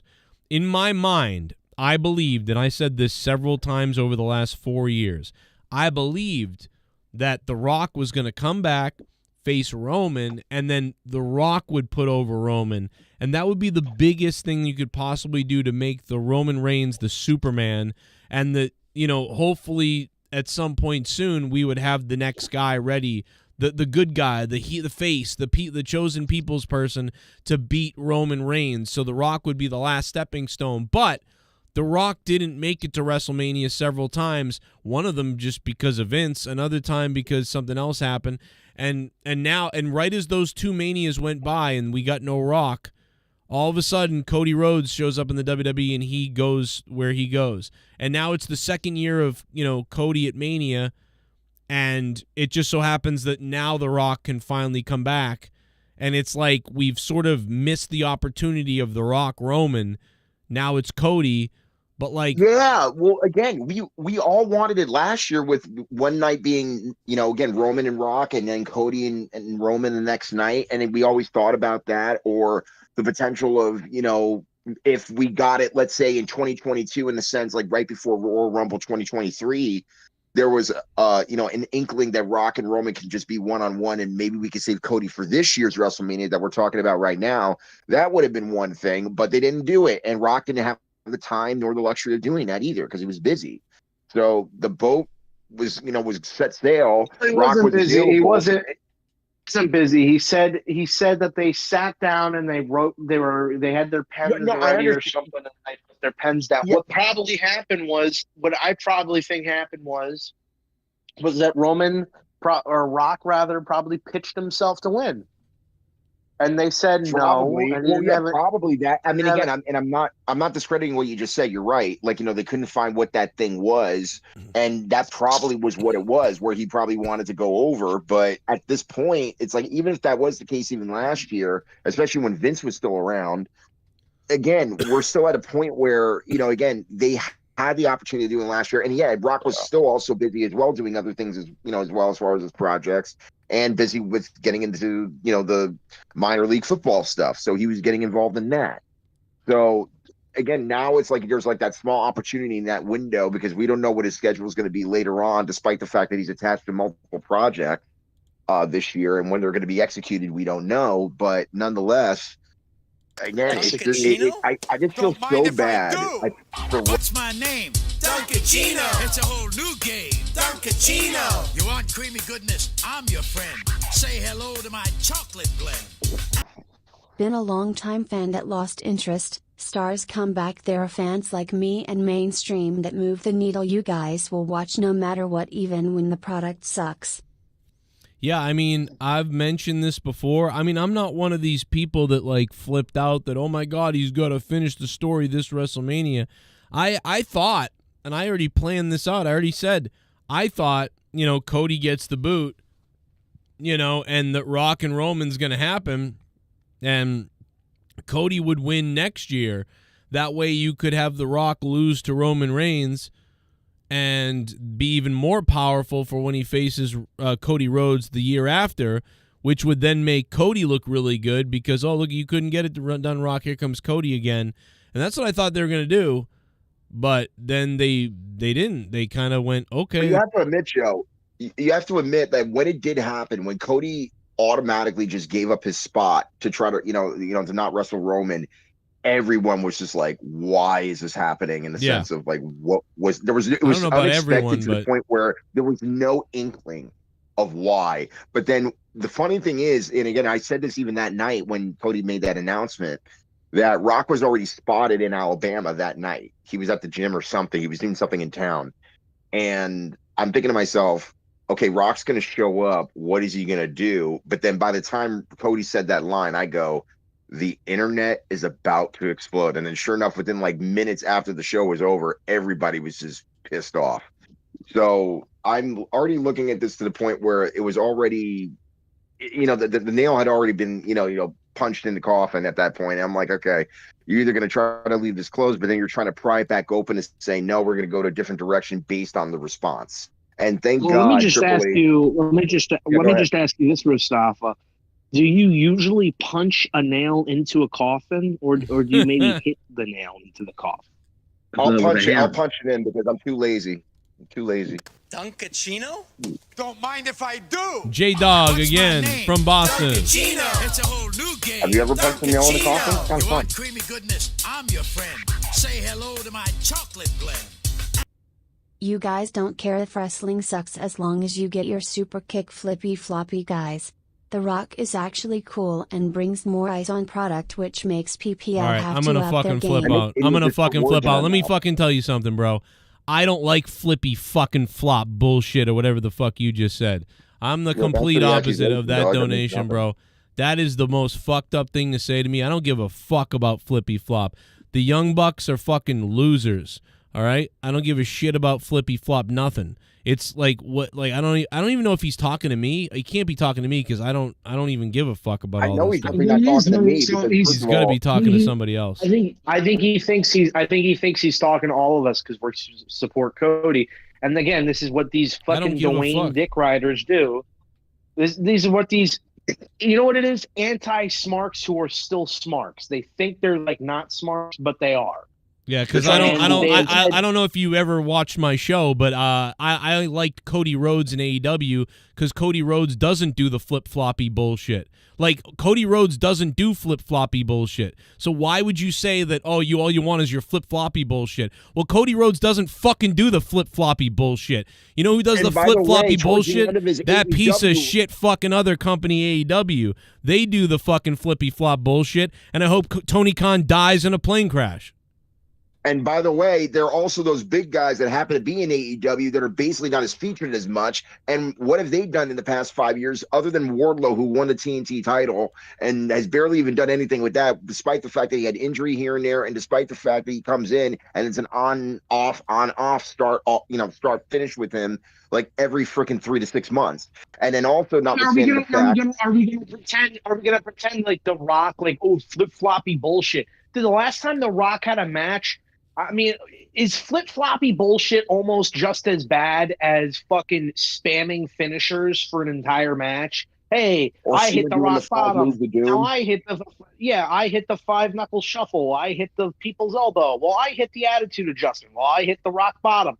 Well, fucking 30 times in a row. That shit, that's fine. But if somebody does a flip, oh my God. Like, I don't mind if you do a fucking flip. I don't mind if you do a super kick, but when it becomes all that, there's just a million flips and a million super kicks, it's annoying. Just like how if you do a bunch of big false finishes all the time with 37 finishers, nobody gives a shit. And that's what the fucking Rock Roman match would probably be. Let's be quite honest with you. It would be a fucking finish fest. We'll do 27 rock bottoms, 35 fucking spears, a million Superman punches.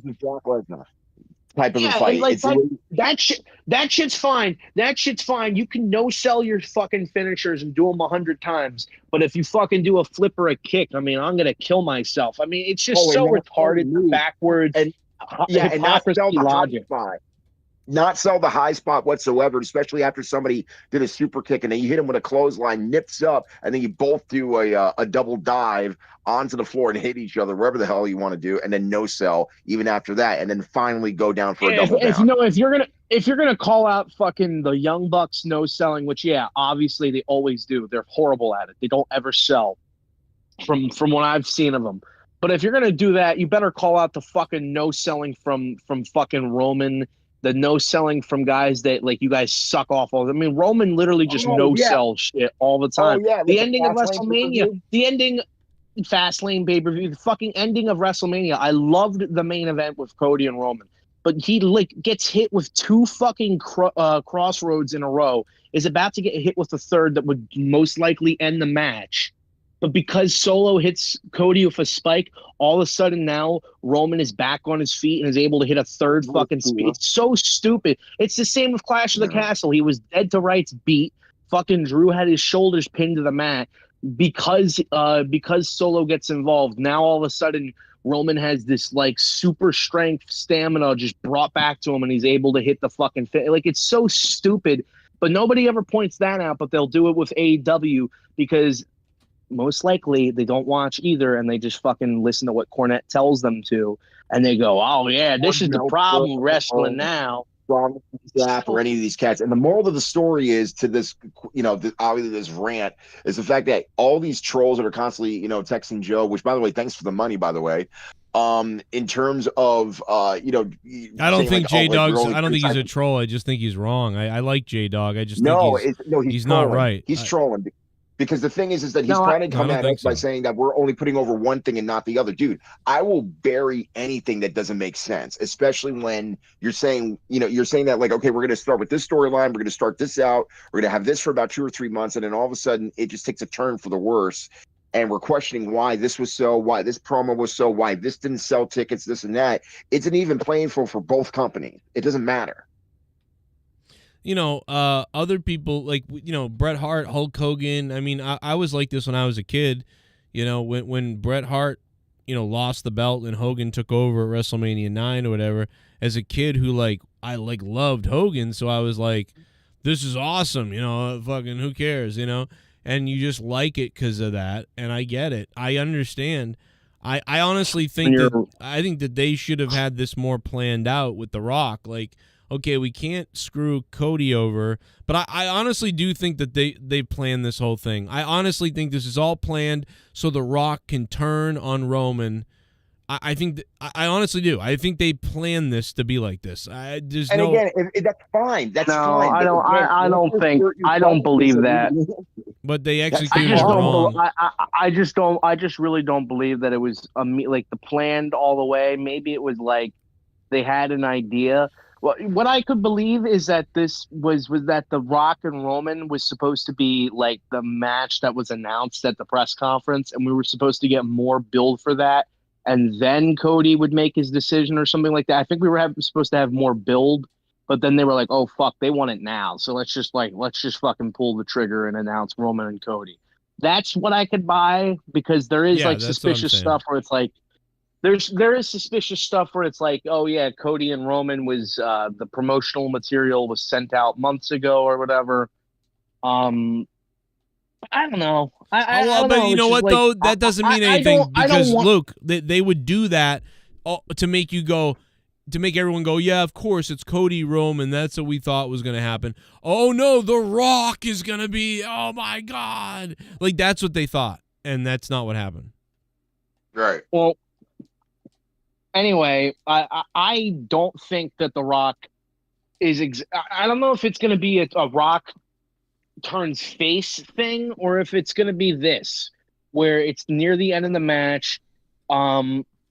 Last year, Roman in his Civil War match with the Bloodline or whatever, remember in the tag match, he's kind of crying because he can't fucking beat Jey Uso, and Solo gives him this look like, what the fuck's wrong with you? What are you doing? Why are you crying? Let's finish this. So I'm thinking that we're gonna get some sort of similar moment in the match, or Roman is frustrated that he's not able to put Cody away, and he's yelling at Solo Sikoa. He's even yelling at The Rock, and he's telling them to get involved. And it looks like Solo is about to get involved, but The Rock puts his hand up and he's kind of says, "Come in the back." He basically tells him "Fucking let's leave this guy to fight his own battle" or something like that. And then the Bloodline walk out with The Rock, and that lets Cody basically have a one-on-one with Roman. And then he beats him fair and square. That's I can see that happening where I would be satisfied. I just don't think I would be that satisfied with this being a fake Rock heel turn, because I like The Rock being a heel. And I think if he gives more time trying to actually be a heel and commit, we could get some really good shit. That rhymed. I just don't want it to be I don't want it to be oh yeah, that whole thing at the press conference. Yeah, that was all it doesn't even matter. It was all planned from Cody and Rock. That was his first heel promo coming back. I'll give him the benefit of the doubt, especially when there could have been some things that could have gone completely wrong for the sake of just it was just not one of his best promos. And there have been a lot of that too, even at the height of his career. But again, there still needs to be a lot of there needs to be more development, and thank God we have the time to develop it, even after Elimination Chamber. But again, there's so many tight ends that you still got to do even before we even hit 2 weeks before WrestleMania comes to town, and we have to go through the whole. I don't agree with some people saying that WrestleMania is too predictable. The main event is too predictable. I don't know how you can say that when literally there's so many possibilities. It would honestly be unpredictable if Cody actually beat Roman straight up. That would be unpredictable. One-on-one match, no interference, straight up. Literally the way that they are setting this up, I don't know how you could go into this year's WrestleMania and be oh yeah, this is so predictable. Because even though I want to say Cody will win, I don't really know. They might pull something. They might just say, you know what, we're going to have Roman win, and that's that possibility that we had last year too. So it's to be oh yeah, this is predictable, and that you know what it is? It's people who say it's predictable just want to be right. So if if Roman wins, I predicted it. If Cody wins, I predicted it. It's just shut the fuck up, bro. It's not predictable. You're just a fucking, I don't know. You're just trying to be cool for the sake of being cool, and you're not. You're just a keyboard warrior, just trying to make an argument. I was gonna say the F word, but I said it twice earlier tonight. So yeah. I'm ready to kind of go to bed. Same. I don't know, but I want to wait until Joe gets back on the air before I. Yeah. All right, let's wrap it up now because my kid doesn't feel good, so he wants me, so I'm gonna go up and see him. And yeah. So overall, Joe, what do you give Raw tonight? 5 out of 10. Okay, I gave it a 6.5 just because of the match. Some of the matches I thought were really compelling. As far as for me, the highlight was Chad Gable doing that German suplex to Ivar and then beating him with the ankle lock, which you don't see all the time. And a few little things here and there. But other than that, yeah, it's pretty much an average Raw. Better than last week to a degree. But again, I wish there was a little bit more that we could have got into going into the pay-per-view or the PLE. Well, there you go, man. You boys have a good night. I'll see you, and I'm going to cut it because I'm going to run upstairs and see my boy. Because my son, my little one, Finn, he was throwing up yesterday, and like he's not eating much, and his belly really hurts right now. And he wants dad, so I am going to get off and go see him and hang out with him, figure out what's going on. Hey, Bullfrog is a moron. Scissor me, Joe! Mustafa, you are an intelligent man. It must be the half-white in you which allows the Santos Calaban to appreciate your intellect. Will you do one thing for me, Mustafa? Will you beat that spooky gooky low-life inbred smelly charcoal midnight o'clock AJ? Oh my God. Corporate Santos, thank you for the $3, man. Very nice of you. Corporate Santos coming in with the $3. Super chat party. Randy Viper. Luke Rojas will retain the belt on Monetize This. You're gonna need a lot of donos to make that happen. You know, you're gonna need a lot of donos. You're gonna need a lot of donos for that, bro. Thank you, Randy Viper. Thank you, Randy Viper. Super chat party. Corporate Santos. Cody will come nowhere near Luke Rojas as a champ. That might be true. Thank you to J-Dog from Boston for the $10 and pissing all of us off. I thought that was great. J-Dog from Boston. Botch Club, Corporate Santos. The Ghost from the Coast dropped $25. Manny Gonzalez. Mr. Pico Boulevard. A few people who dropped a few donations tonight. Thank you guys for that. Super chat party. Randy Viper. I love Luke Rojas from the bottom of my heart. Sweet. So sweet. All right, everybody. I'll catch you tomorrow. Tomorrow night for Tuesday Night Rage, I believe. Tomorrow night we'll be here, man. Thank you guys for being here.